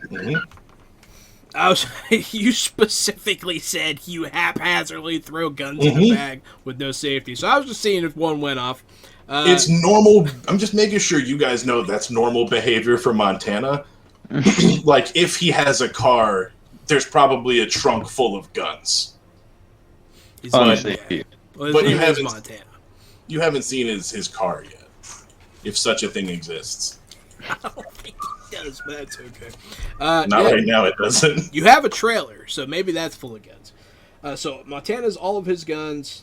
So you guys just putting all your shit in there. Gotcha. That's all I needed to know. Jamila will lug that thing that is now very heavy into Peggy Burger. And we'll see how that turns out after my secret rolls. But yeah, so you guys can now enter the Nasty Palace once again. But this time from the secret side door for the underground fighting. No, everyone Or is goes it- into the front. Oh, it's the same front door. Okay. You were told to flash a hand sign at the bartender. flashes said hand sign at bartender. Yeah, so you guys go in. You guys are scanned, patted down. Good luck.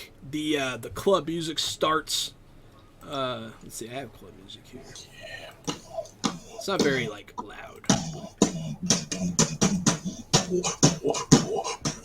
And lasers. You guys see a stripper come down 3 stories, just drop it like it's hot. She does the suicide dive, stopping like inches from hitting her head on the ground. Everyone cheers.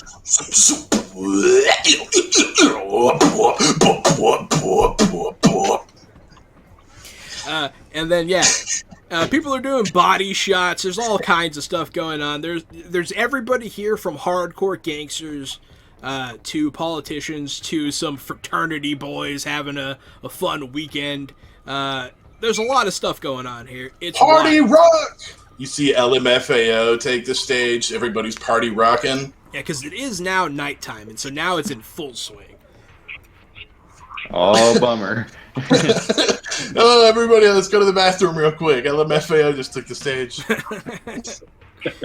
Oh, Jenny's doing the bop, bop, bop for us. But yeah, so you go flash said gang sign to the bartender, and she simply opens up like the little door on the countertop, and you guys walk on through. And from this angle, you can tell there's just stairs back there. And you guys just go down this narrow staircase downstairs. And the scene that awaits you down there after just 2 sets of stairs They're narrow, and then they open up a lot. Is people cheering, yeah, as one guy just breaks another guy's face with a cybernetic arm. Blood goes flying all over the place. There's a full bar down here. There's girls down here. People are doing more illegal shit down here, stuff that you wouldn't necessarily want to do in the public eye. But yeah, you guys are down here. You guys see the bookie taking bets. You guys see two fighters waiting in the wings. One of them has 4 arms. Two of which are purely are like attached to shoulder mounts. First things first, I think we need to get our guns back. Copy that. Absolutely. I don't like being without my sword. I'll find the duffel bag, or hopefully it's where Jamila was. Fingers crossed. Let's go check. Yeah, so when the robot was sending you back that imagery earlier, there were some vents that you didn't know what they were, but they were bathrooms. And you go into one of those bathrooms, and there's a duffel bag full of weapons waiting for you in a stall. Perfect. Nice. I hand 3 1/3 his sword. Brecht, I'll let you grab whatever you threw in there, because I bet it was a bunch of shit. Mm-hmm. And then I'll arm myself up and carry my bag. I'm gonna put it on, like you can either carry a duffel bag or you can put it on your shoulders vertical upright like a backpack. So I'll put it upright on my back like a backpack. Gotcha. So you guys are armed up. You guys will come out of the bathroom. You even notice Jamila sitting in the crowd. Barely, but she makes herself known to you just by peeking out, and then she disappears. People are cheering. They're carrying one guy out of the ring, and other guys are, ah! Ah! That's it for Adonis tonight. Our next fight features Goro versus Iron Mike. Hell yeah. But yeah, you guys see another fight getting set up. But in the meantime, there's like a halftime show, some dancing, some music. People get drinks. People place bets. I'm gonna head over to the bets counter and just take a little listen at who the high rollers are here. What's just obviously people are gonna bet on Goro, but who are the players at stake? Like the people that are betting. Mm-hmm. The people who are worth a shit. You'll see some people are slubs. You don't know how they got in here necessarily. They must have known somebody, or they used to be somebody before they lost all their money betting. And that's what they think when they see the guy in duct tape armor. Yeah, other people are here doing betting on behalf of richer people that are waiting, sitting with their gin and tonic. There is an elevated area. It's slightly elevated, where like high rollers sit. It's away from the, what do you call it? The floor seating. The what do they call it at a concert? General admission. General admission. Yeah. Yeah, they're not. They have seats. They're not in general admission. And then my final question, I guess, would be when Yellow Jacket scoped this out, what was the way, out of here? Like deeper to the next place. So he lost vision in it's in the back room where all the illegal shit's going on. Okay, and so I'm in a good place, right, for that, where the bets are going on? Am I near the back room? Yeah, you're not far from it. Cool. I'm gonna stay here and stake it out then. You see people freely go back there. You don't see anyone guarding it from this side. But there's no door. It's just like an opening in the wall that leads to like a hallway. And you do have images from back there. There's just a lot of... It is pretty much a night market where you can buy contraband. I'm gonna wait over here for a while, like I said, stake it out, and try not to just immediately, look like we're 3 guys, walking in to start a fight. Spread out from my guys for a little bit and try to blend in. Yeah, absolutely. You will... Any of you that are sitting around, people will attempt to give you service in various ways. People will offer you drugs. Women will try to get you into private rooms. And no one comes up and takes a drink order from any of you, though. You notice that they have that kind of service in the nicer place, but no one comes to you guys for that. Mm. You have to go to the bar. Saburo? What's a Saburo? It's that pizza place in the mall. It's a pizza place in the mall. Brought to you by Saburo. That I think he was talking about Sapporo, the sake, Oh, maybe. with the P's. It's got P's, not a B. But yeah. You guys blend it. You guys can have a good time. You guys can chill and enjoy yourselves if that's what you desire. That's what I want to do at first, actually. I want to check out this action on, Iron Mike and Goro. I'm interested in placing a bet. I'm also interested in getting into the VIP area. It is not so much that you can't get in. It's just that, like, people will give you funny looks. You could just walk in. Oh, cool. It's just, they expect you to have money. Mm, So people are immediately going to try and take that money. gotcha. Then, yeah, I think I want to talk to the bookie. Was his name really Goro? That's Yeah, man, I just actually sent you the links on Facebook if you wanted to pull them up, but it's Saburo and Goro, the Arasaka. Gotcha. The They're Arasaka. bigwigs. They're Arasaka. It's literally the Arasaka head CEO's personal bodyguard's That, name is that Goro. guy that's all micked out? Yeah, so when we heard Goro, we would have all... No, not the guy who's all mech'd out. That's his son's bodyguard. Goro is... so when you heard the name Goro 3 1/3, you'd have been like, oh, shit, Goro. Yeah, I know who that's that a- is. Yeah, that's a corpo. But then you would have realized it's not the same Goro. Oh, I know what you're It's- talking about. Yeah. That's funny. It's a different Goro. That's funny. I didn't mean This, to do that. this is just some four-armed asshole. Yeah, no, it's literally a fight between Goro from Mortal Kombat and Jax from Mortal Kombat. That's what you guys are about to watch. Look. But yeah, that's the action. The favorite to win is Goro. It's 2-1. Mm. And yeah, they're taking bets, man. You can place a bet. So, I don't know if you'll go for this, but what if I wanted to bet my grappling? There is someone down here that'll take that action. Okay. Oh, yeah, they immediately call over a Ripper Doc to assess the value of your hand and ask if you can take it off right now. They will do that. That is a forgot thing that will happen. Do you I want that to forgot happen? that's a thing. Oh, they're gonna take it off of me right now? They're going to assess it. Okay, yeah, let's assess it.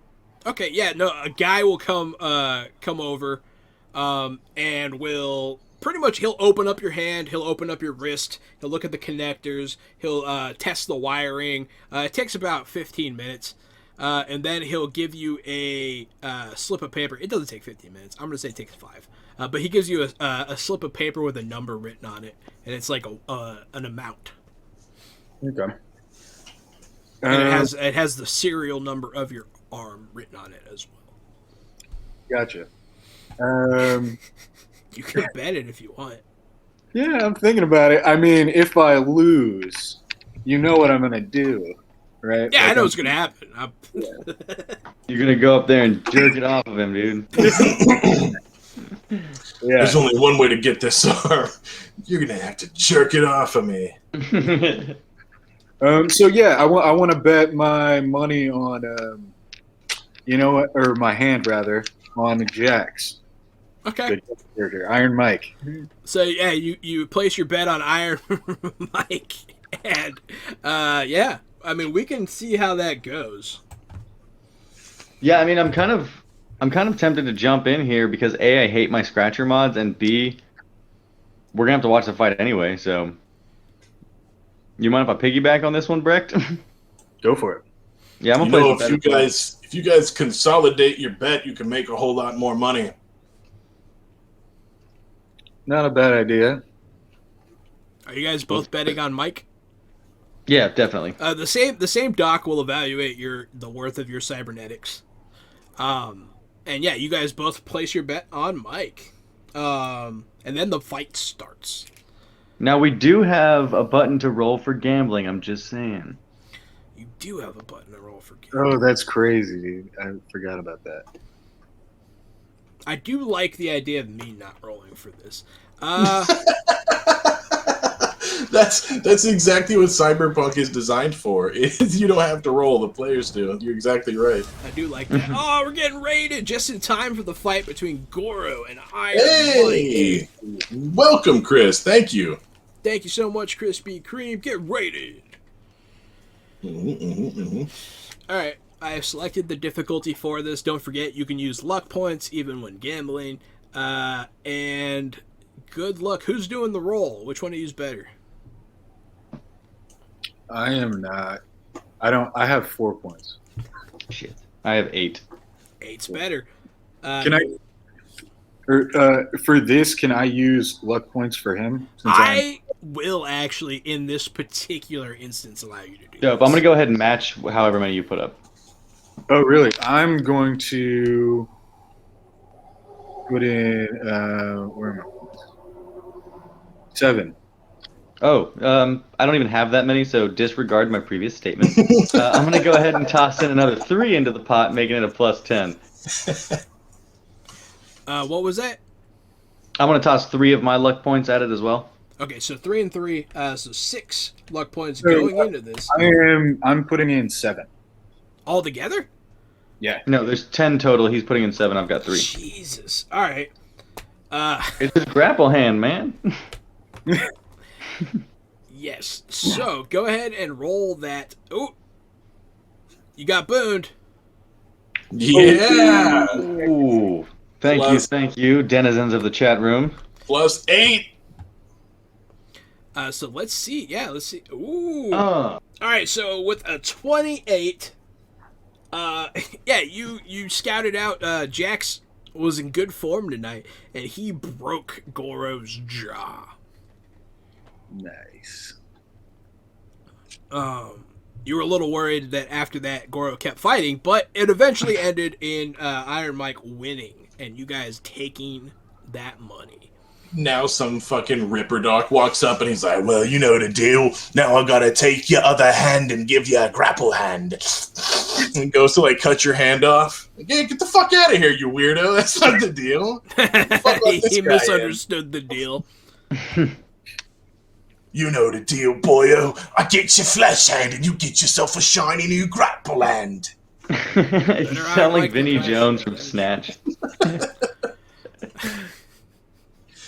But yeah, no, you guys do actually win this bet. Everyone cheers. Yeah, some people rip up their tickets and throw them in the air and get mad. One guy can't pay his bets and gets taken off into the back room.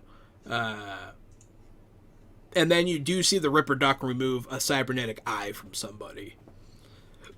Did I just win that or what? No, you guys get paid in money. That don't seem right. You guys can take your payment in other things if you want, but yeah. No, I'll take the money. I don't want to overcomplicate it. I'm just kidding. But yeah, you guys do it. Yeah, you guys successfully do it. And Brick, you've never had this much fun. This place is awesome. Nice. Yeah. How much money? Are you gonna tell us that later? I'll tell you later.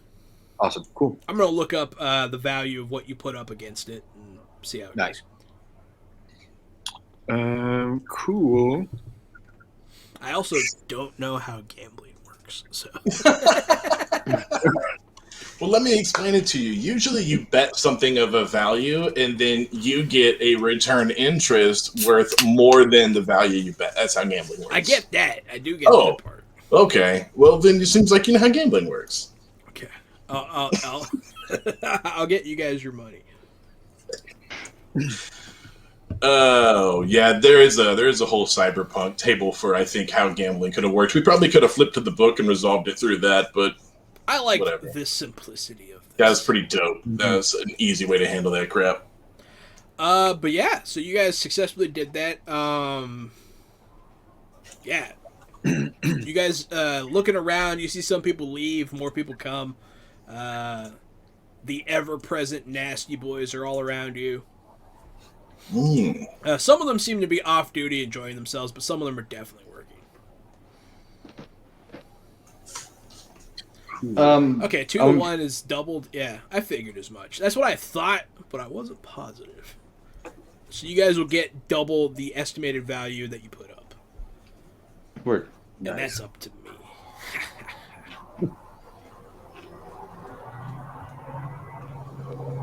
I want to look over at Brecht and be like, hey, did you see that back door that they just dragged that guy through? What do you say we wander on over and check it out? Sounds like a plan, Stan. You got eyes on Montana? Mm-hmm. Yeah, I want you to wave looking? him over. I'm over by door. the. I'm near that same door by the bar. I want to like look over at Montana and then kind of not point, but like nod at him and then nod at the door and then just look back down at Brecht. I take my last shot of whiskey and stand up from the bar. Montana does the usual. He orders 4 shots of whiskey, pounds 3, and then keeps 1 shot until he has to walk away. Solid ploy. I think technically I'm supposed to make you roll for that.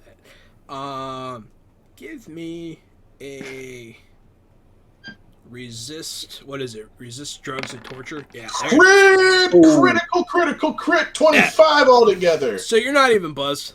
This time Montana I get has 6. severe alcoholism, so he is unfazed. This time I get 6 instead of the usual 4. Because he crit, not only is he not drunk, but he also stopped seeing the ghosts and he stopped trembling as bad. You actually get smarter from this. Everybody gets smarter when they drink alcohol. It's Haven't like you ever had juice. alcohol? But yeah, so no, you don't have any negative effects. I was gonna see maybe you got drunk. I don't know what happens. But no, you guys go through this back room. So the way it works is it's a ceiling to floor opening. It's huge. It's just a corridor that goes forward and then it turns and goes behind the wall. And then you guys walk that way and then you do another 90-degree turn and there's just this open area where there are tables of goods and services for sale. There's things that you can get back here. You can get weapons, illegal drugs. You can get legal drugs. You can get. There's a Ripper Doc back here for hire. He has like a tent that's covered in blood that you guys can go into if you want. They are legitimately selling people back here. There are specimens of human fetuses in one tent. Like, there's a lot. When you everything. walk past the Ripper Duck tent, Brecht, the fucking same guy from earlier peeks out. He's like, "Oh, it's nice to see you down here again. Didn't think you really paid me a visit. You ready to give up that fleshy meat hand of yours yet?" I'm thinking about it. Yeah, you could do that. You could get your hand cut off and replaced. It's what do you call it? They don't even put you under. It's just local anesthetic. It was made right here in my backyard. I wouldn't mind getting some of those arms like Iron Jack out there, Iron Mike, but I'm afraid I don't have the funds. I'm on a city police officer's budget. I could barely afford to live in a trailer with no car at all, and that's after 4 years of a pay raise. But yeah, he'll do that accent that you were doing. Oh, that's a shame, isn't it? You should have found the metal skill. Yep, there it is. You just eased right into it. I find the trick with accents is to go ham and don't care what people think. That is actually 100% great advice for voice acting. Yeah. You just go all in. You just turn your volume all the way, or you turn your personality, your character all the way up. And if you want to give a bit of an English accent, you got to do the British arms. You got to do That's right. Yeah, British arms, or else nobody knows what you're doing. Yeah, if you're not doing the arms, then how do you know you're British? You know, it's just The colonization, maybe. the good old colonizer strut. That's how Vince McMahon walks. That is exactly how Vince McMahon walks. The colonizer strut. Let's see.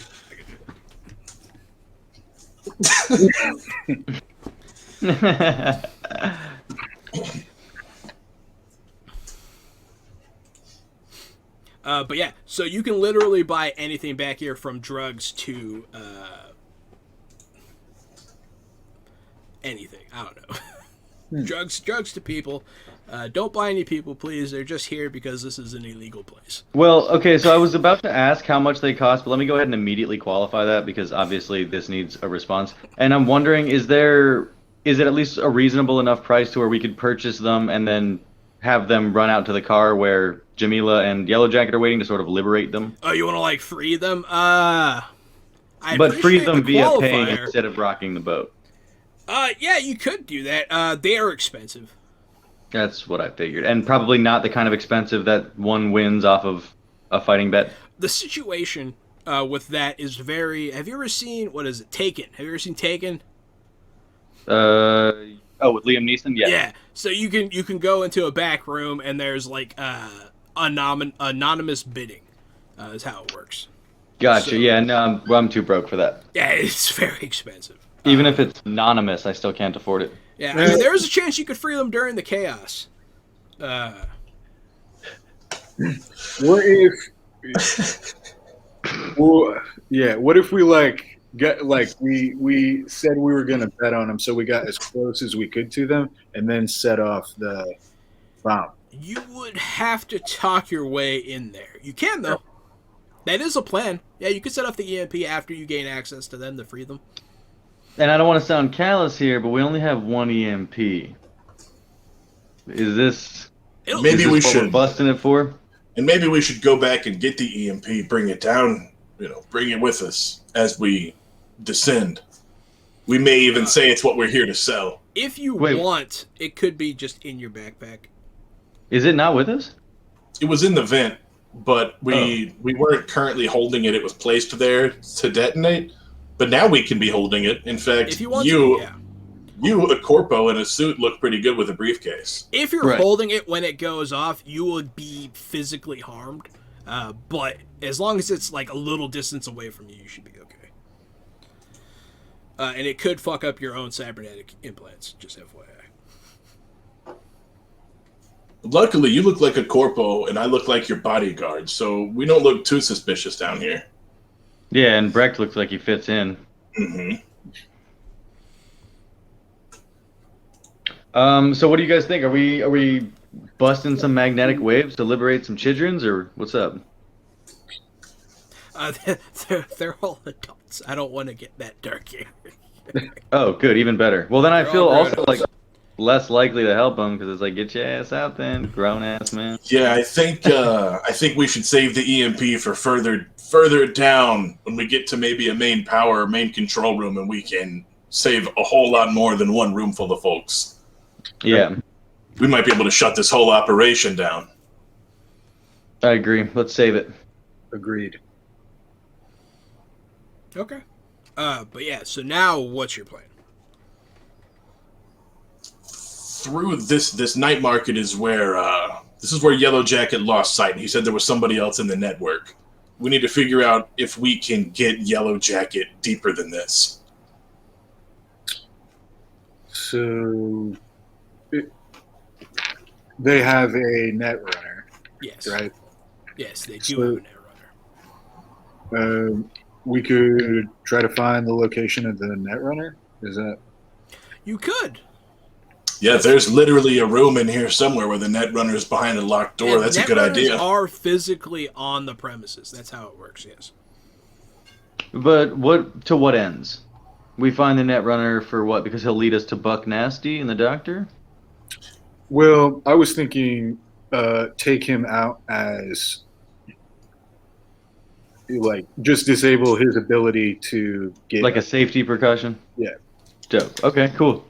I'm on I board. agree. If we take him out, then we get access to every door, every camera, and everything else that Yellow Jacket can use, as long as we can get Yellow Jacket in and get that other Netrunner out. Yeah, maybe we can even rip his chip out of his skull and let Yellow Jacket run on the other operating system. That's a great idea. Yellow Jacket to have come down here with you? He could have come through the vents if you wanted. Maybe not yet, or what do you guys think? No, I think not yet. It just causes more of a, like, we're doing a pretty good job of not grouping together in three, and having another person might just muddle it. Plus, NPCs, he's going to go stand in the corner staring at the wall, urinating himself, die of the plague or something like a sim. That's just my NPCs. That's just my NPCs. Cool. So, how would we go about finding this network? The way it is laid out, you guys are back here now in the back room. There is behind the scenes area where there is a security room, and beyond that there's a room with a Netrunner plugged in. Yellow Jacket did find that out. That was easy for him to find out. But now that you're down here, you can physically see a door, an unassuming door with a single guard in front of it. But there is a camera, all that stuff. Gotcha. But the cameras are being monitored by the people inside the room, right? Yes, and also Yellow Jacket is currently in the system. And you guys can communicate with him if you so desire. Until we hit that EMP button. Until you hit that EMP button.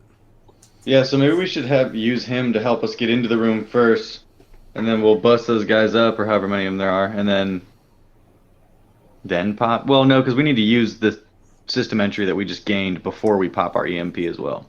Yeah, Yellow Jacket, I'm not sure how far your capabilities run, but if you can pop the locks on this door or cut these cameras off, now's the time to do it. We're close to the Netrunner.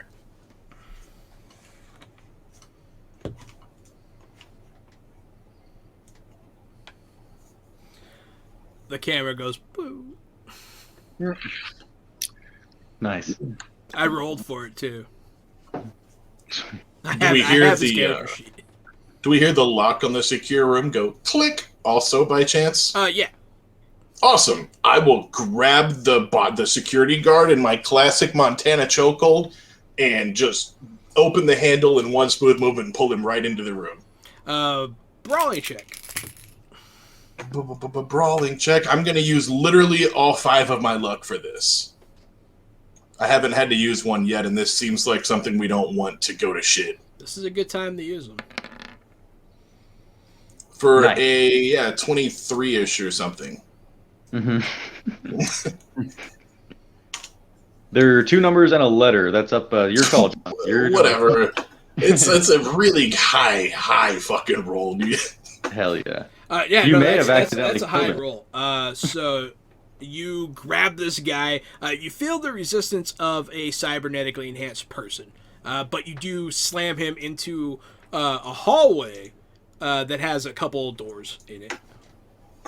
It's completely a bright white hallway. It's very small back here, but you see the door to the security room, and then you see the door to the Netrunner back here. Yeah, I mean, I assume if there's a bunch of bright lights spilling out that we don't want this to be open for very long, so I assume I'm going to maybe look at or nudge Brecht and then follow up behind and close the door. Yeah. But close it in that sort of corpo cheating on his wife with the secretary kind of way, like nobody's looking and nobody cares, but you think they fucking care because you're so self-important. That sort of a way. That's how I'm going to close the door, so it's going to be like a... That's a really specific way to close a door. You're in this that door is really a very specific way to close a door. Hey, we can work through it if you want, but not for the viewers, you know. You loosen your tie and have like a half grin. That's what I'm hearing. And then you fuck Brecht. I don't know. you come the next scene you have lipstick on your face. But yeah. So you guys are back here with this guy. You guys are now in combat. Like immediately. And I'm gonna have you the last of you two, Kevin, 3 1/3, and Brecht are going to go, and then the bodyguard, and then Montana again. Just gonna drop you guys right into initiative order. Our first combat of the night happening later than I expected. We were nice and calm and patient, and we snuck through this piece. I'm very proud of you guys. You guys thought it through. You guys have a plan. You guys did your groundwork. Very good. Thank you. I'm proud of us. I think we're all proud of us. I can speak for the team.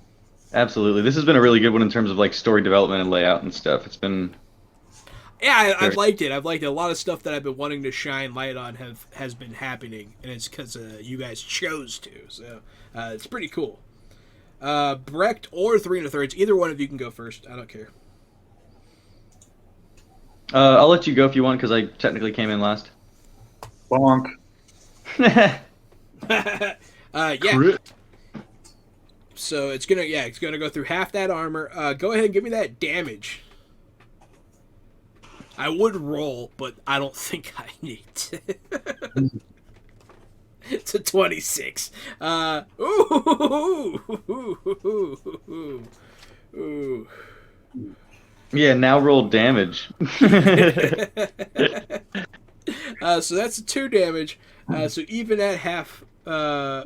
So you hit this guy, and he's like, ugh. He's not wearing a lot of armor though, so that's something to note. I'm sorry, Brett. 3 1/3. It's your turn.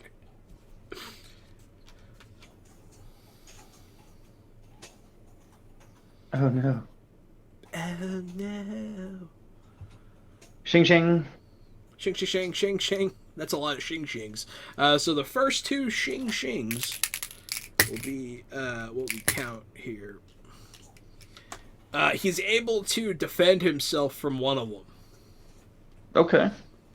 Oh yeah, Breck, you can fucking swing your bat twice, can't you? Oh, yeah, you're right, I can. Yeah. Let's do that real quick. Okay, that hits. Give me damage on that one. Okay. I want you to hit somebody, man. Alright, so 4, yeah, that's going to hit him through the armor that he's not really wearing much of. Punk! And then he gets stabbed. This is kind of brutal when you think about it. Montana's holding him. You're working him over with a baseball bat and a katana. Bink, bink, bink, bink. This is a street fight. You guys just prison jump somebody. But yeah, give me that damage, 3 1/3. Now, just quick check-in before I do that. Is anything different about this new sword? Like, does it do more damage, or...? It brings your family more honor. Okay, we'll go with that. I'm sure my family, whom I give no shit about, is very proud. They're very honored. Okay, yeah, that's pretty good. Yeah, you slice, this slice you notice, after it got loosened by a baseball bat, you cut off, like, one of the steel plates that's under his shirt. It's very lightweight, like, alloy. But he has, like, covert armor. He's going to try and get away from his grappler. So go ahead and hold on to him there for me, please, Mr. Montana. I will. He grabs your arm and tries to jump up and throw you over. I lean back, try to counterweight. 13 brawling. You got him. Yeah, and so it's your turn, Montana. And I'm going to do the same thing on my turn, is choke. I'm going to brawling to do body damage. He gets his hands underneath your arm, and he's like, no.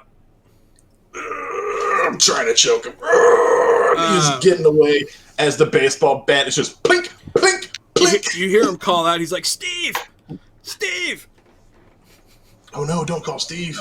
As soon as he starts calling for Steve, I want to focus my attention away from him and prepare myself with my bulletproof shield and my katana.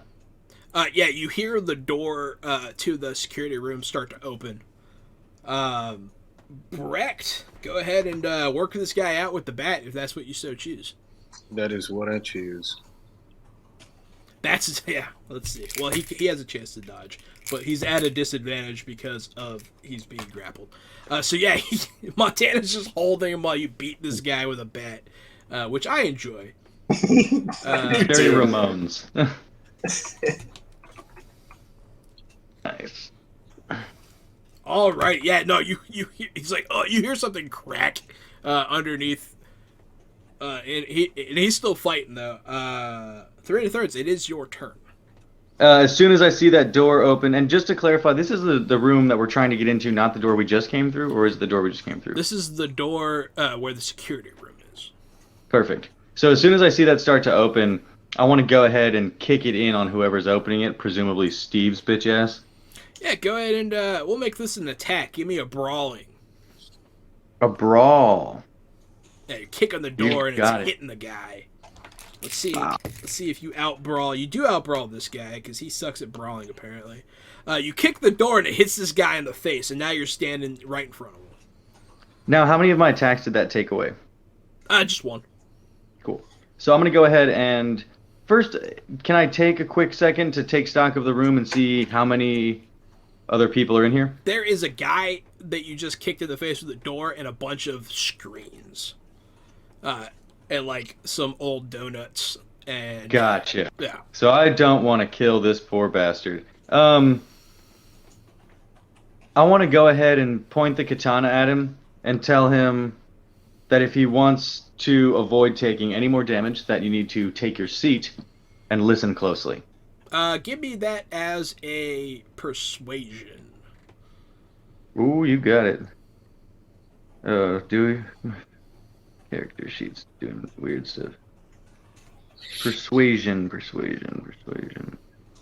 No, that's not the right one. Stop. There it is. Boom. Ooh. Convinced. So this guy sits his bitch ass down. Fucking Steve. I approve of I like non-combat things. So I want to go ahead and just kind of look back over my shoulder and be like, hey, Brecht, hey, Montana, if you're done with that little piñata party, I've found what we're looking for.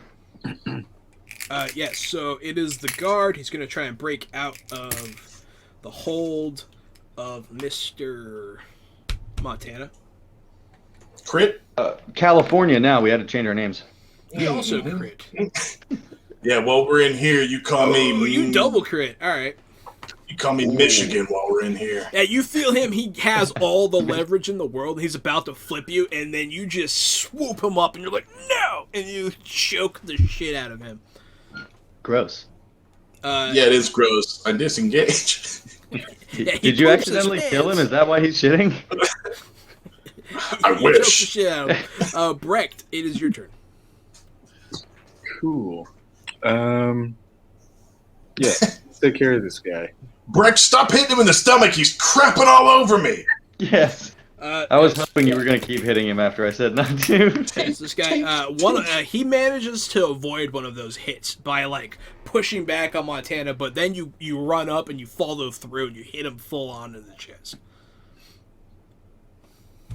Maybe not full on. At least a little bit. You do hit him a little bit. He fucking hit me in the arm. Pink! Ow! Son! Definitely bruised some meat there. 3 1/3. This is a security guard that you're talking to. It's a security guard? Yeah. I didn't get my chance to do body damage to this kid. Tempted to cut his head off now. Did you, I'm going to ask him... Oh, what's up? Oh, was that on your turn, or on his turn, Gary? Yeah, he tried to get out. Oh, yeah, go ahead and try and choke him.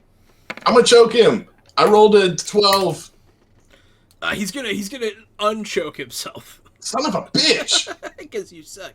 All right. Yeah, 3 1/3. This is a security guard. The net runner's at the end of the hall. Is that what the security guard Steve has told me? No, that's just what you know. Oh, I knew that already. You knew that already. Oh, but you did stop this guy from intervening. He's just sitting there. You see him start to move, though. Don't you let him move. Oh, no! Yo! He didn't even tell you what he was going to do because that's a crit katana. You know exactly what he did. Whatever was twitching's gone now, buddy. And I got one more swing, so don't try it again. So yeah, he reaches to try and push a button underneath the console, and you just cut his hand off. And he starts screaming. Ah! Ah! He just starts cartoon spraying blood all over you. Ah! He's like aiming it at you. Ah! Ah! 3 1/3, you got to look at him and tell him, I suggest you put that on ice and close your mouth. Actually, what I want to do is I want to throw it back to, what is that, episode 1 or 2, and I want to take that hand. It's mine now because I earned it. I cut it off. It's mine now. He's like, hey, I need that to play catch with my son. He has cancer. I was like, great, then you don't need to play catch with your son because he won't be around much longer. Oh, no! Sounds like he's already pretty good at catching cancer. Oh, damn. no! Oh, no. As the corpo sociopath, Kevin does not condone cancer jokes because there's no such thing because that shit ain't funny. It's not funny. No. I like to try to make people feel bad when they hurt goons. Yeah, well, it works because now I'm uncomfortable. No, I'm just kidding. You think you're uncomfortable? Imagine how people with cancer feel, Kevin. Yeah, Kevin. No. Don't make it about you. Yeah, that guy's never going to play catch again. So that's the long story. That's not true. He can get a cybernetic hand. He can. Getting a hand cut off's not that big of a deal in Cyberpunk. So I'm going to ask him if he wants to keep the other one, or if I need to cut it off to make sure that he doesn't do anything while I'm gone. He looks at his other hand. He's like, ah! We'll say he goes into shock. That sounds right. I'm not a doctor, but is the chair that he's sitting in, does it have wheels on it, like casters? Yes. Great. I'm gonna go ahead after seeing that he's just gone into shock, and I'm gonna go ahead and just drag him by the back of the chair out of the room back to where Montana and Brecht are brutalizing this other guy. It's like the scene in Office Space with the fax machine. They're just. Oh man. That's what it reminds me of. I don't know. All right, so Montana, it's your turn. There's a guy bleeding in the hallway very badly. There's a guy bleeding in the hallway very badly. We're still fighting this guy. I still need to choke this guy out. Yeah, you don't have him anymore. Oh. Uh-oh. He judo tosses you to the ground. Oh, no. And then he makes a run for it. It's your turn, Brecht. That's me? Yeah, it's you. Left leg, right leg. Yeah, he is unable. You just hit this guy in the head with a bat. Yeah, go ahead, give me that damage. He's pretty hurt already. Oh, that's not gonna do it. That might do it. Yeah. Yeah, we'll say you kind of clip him, and then you get pissed because you barely make contact. You just wing your bat at the back of his head. It goes, ping! It rings. The guy goes down. Oh, wait. So he threw it? He threw his bat. Fuck yeah, dude. Oh. Stumpy's kid next time they want to play catch. All right, good. Stumpy Steve back at it again. An NPC is now going to have a fond family memory. Thank you, Vampire Bites, for making our show wholesome again. He throws, and it's this fucking his hand lands in his kid's glove, and you see 3 1/3 standing at the other end of the yard. The sword drawn. I'm not the done Halloween with you. theme song. I would like starts to playing. point out that the amount of blood this guy is losing, the next game he plays of Catch with his son will be in heaven. But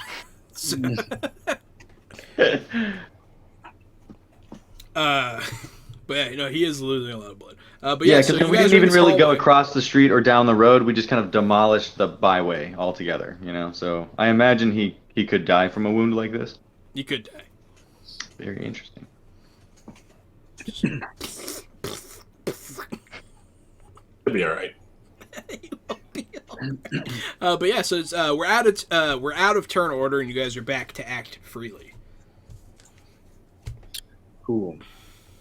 So we've neutralized the security guard, but not yet the net runner, or yes, the net runner. Yeah, the net also? runner is behind a separate door. That's what I thought. Okay. So do we want to check out the security room first, or do we want to just hit that net runner.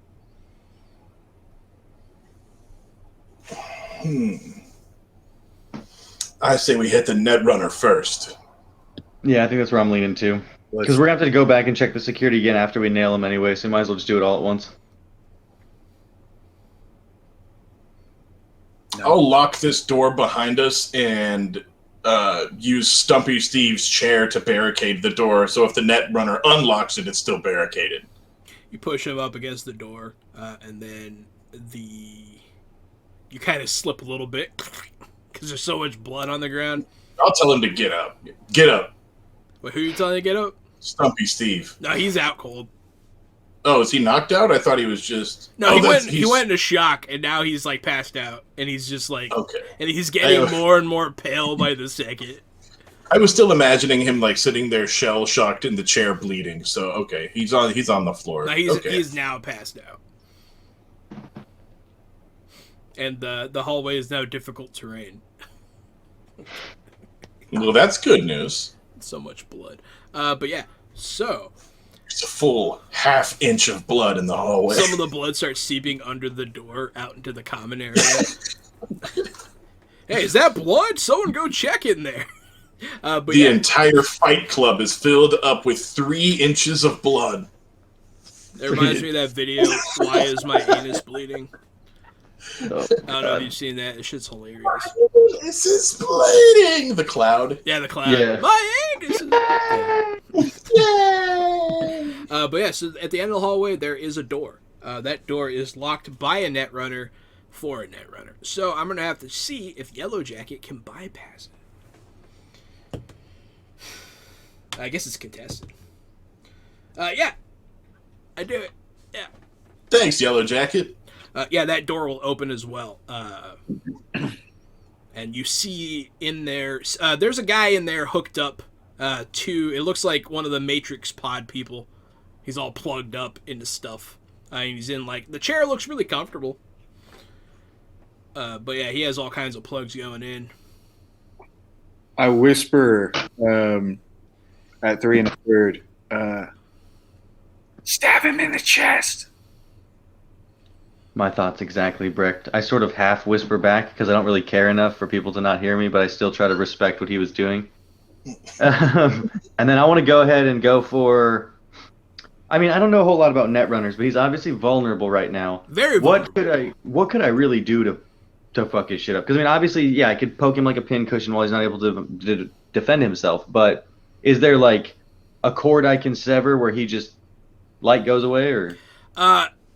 It's nothing like that, but you could like remove the safety and like overload his brain. This is information that you could get from Yellow Jacket if you asked. Yeah, I want to go ahead and ask Yellow Jacket if there's any way to incapacitate the subject without having to cause any physical bodily harm. He'll send you a link to a YouTube video. How to sever a link to a netrunner. Wonderful.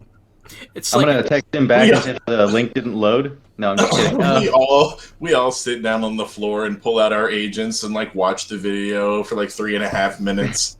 No, he sends downloading you a Firefox, diagram bro. of what to do. 3 1/3's like got his sword against the cord and like looks at it, then watches the video again. We're all standing around like, I don't know, man. I don't think that's the same chair. Is there another video with a different chair?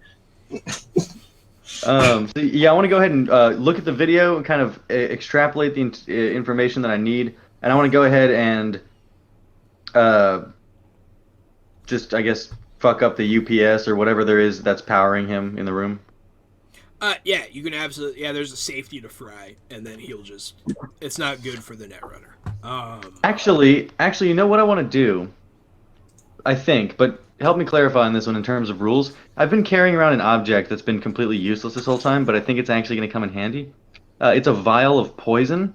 Can I just straight up poison him, or do I have to like roll for damage and whittle him down? I mean, you have poison and someone that's virtually unconscious.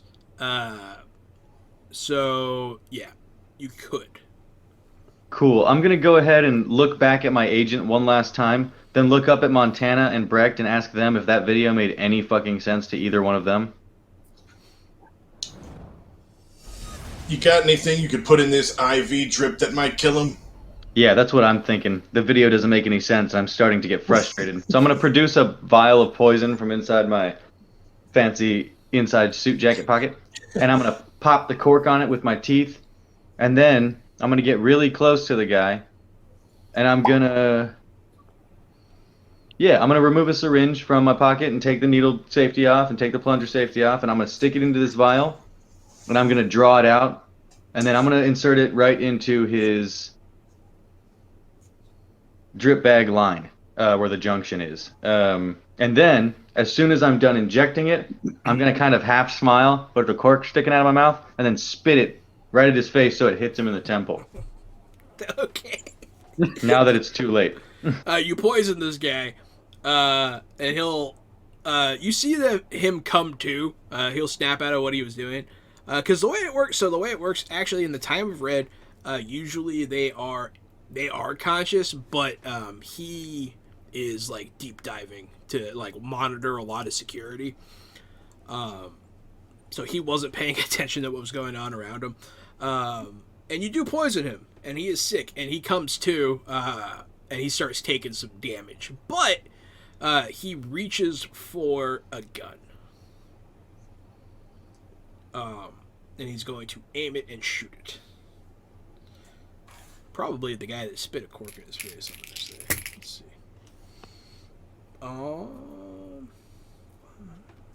Can I stop him from being able to draw this gun and shoot my friend with this gun? You could try. I would love to. Yeah, I just want to straight up, as he grabs the gun, just push it straight down against the chair so he can't bring it up. Give me a It's in his brawl hand. check. Yeah. Brawling. 11. He kicks you in the chest, and then he points his gun at 3 1/3 and shoots 3 1/3 in the face, and he's At least dead. I tried. No, I'm just kidding. Oh, wow.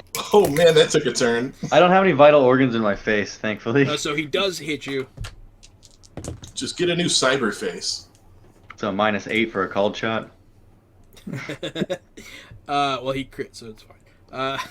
Oh, shit. You're going to need a new cyber face. What's your new armor? Or what's your armor?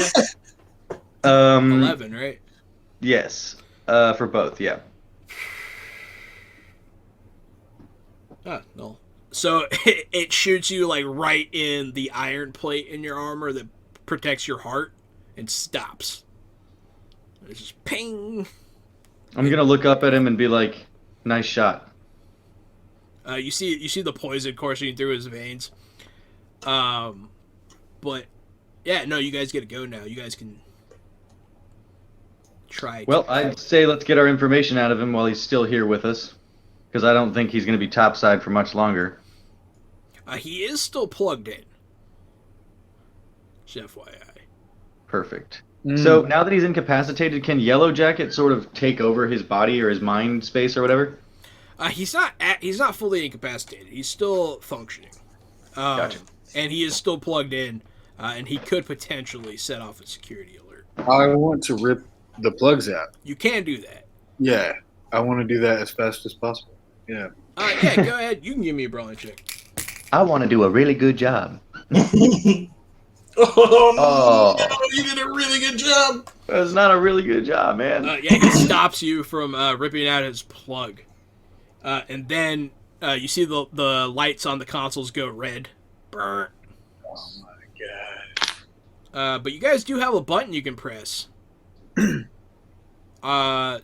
activate an EMP device. But that's up to you. It's up to you. I'm gonna go ahead and set it down, kind of like take 3 paces forward and then set the briefcase down kind of in between the 3 of us where we're standing there, and then back up another 3 paces and then just alternate glancing between the 2 of them.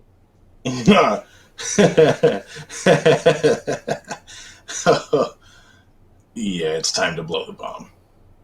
I'm thinking so. That's We need to fair. quiet that alarm. Who's got the And clicker? who's got the button?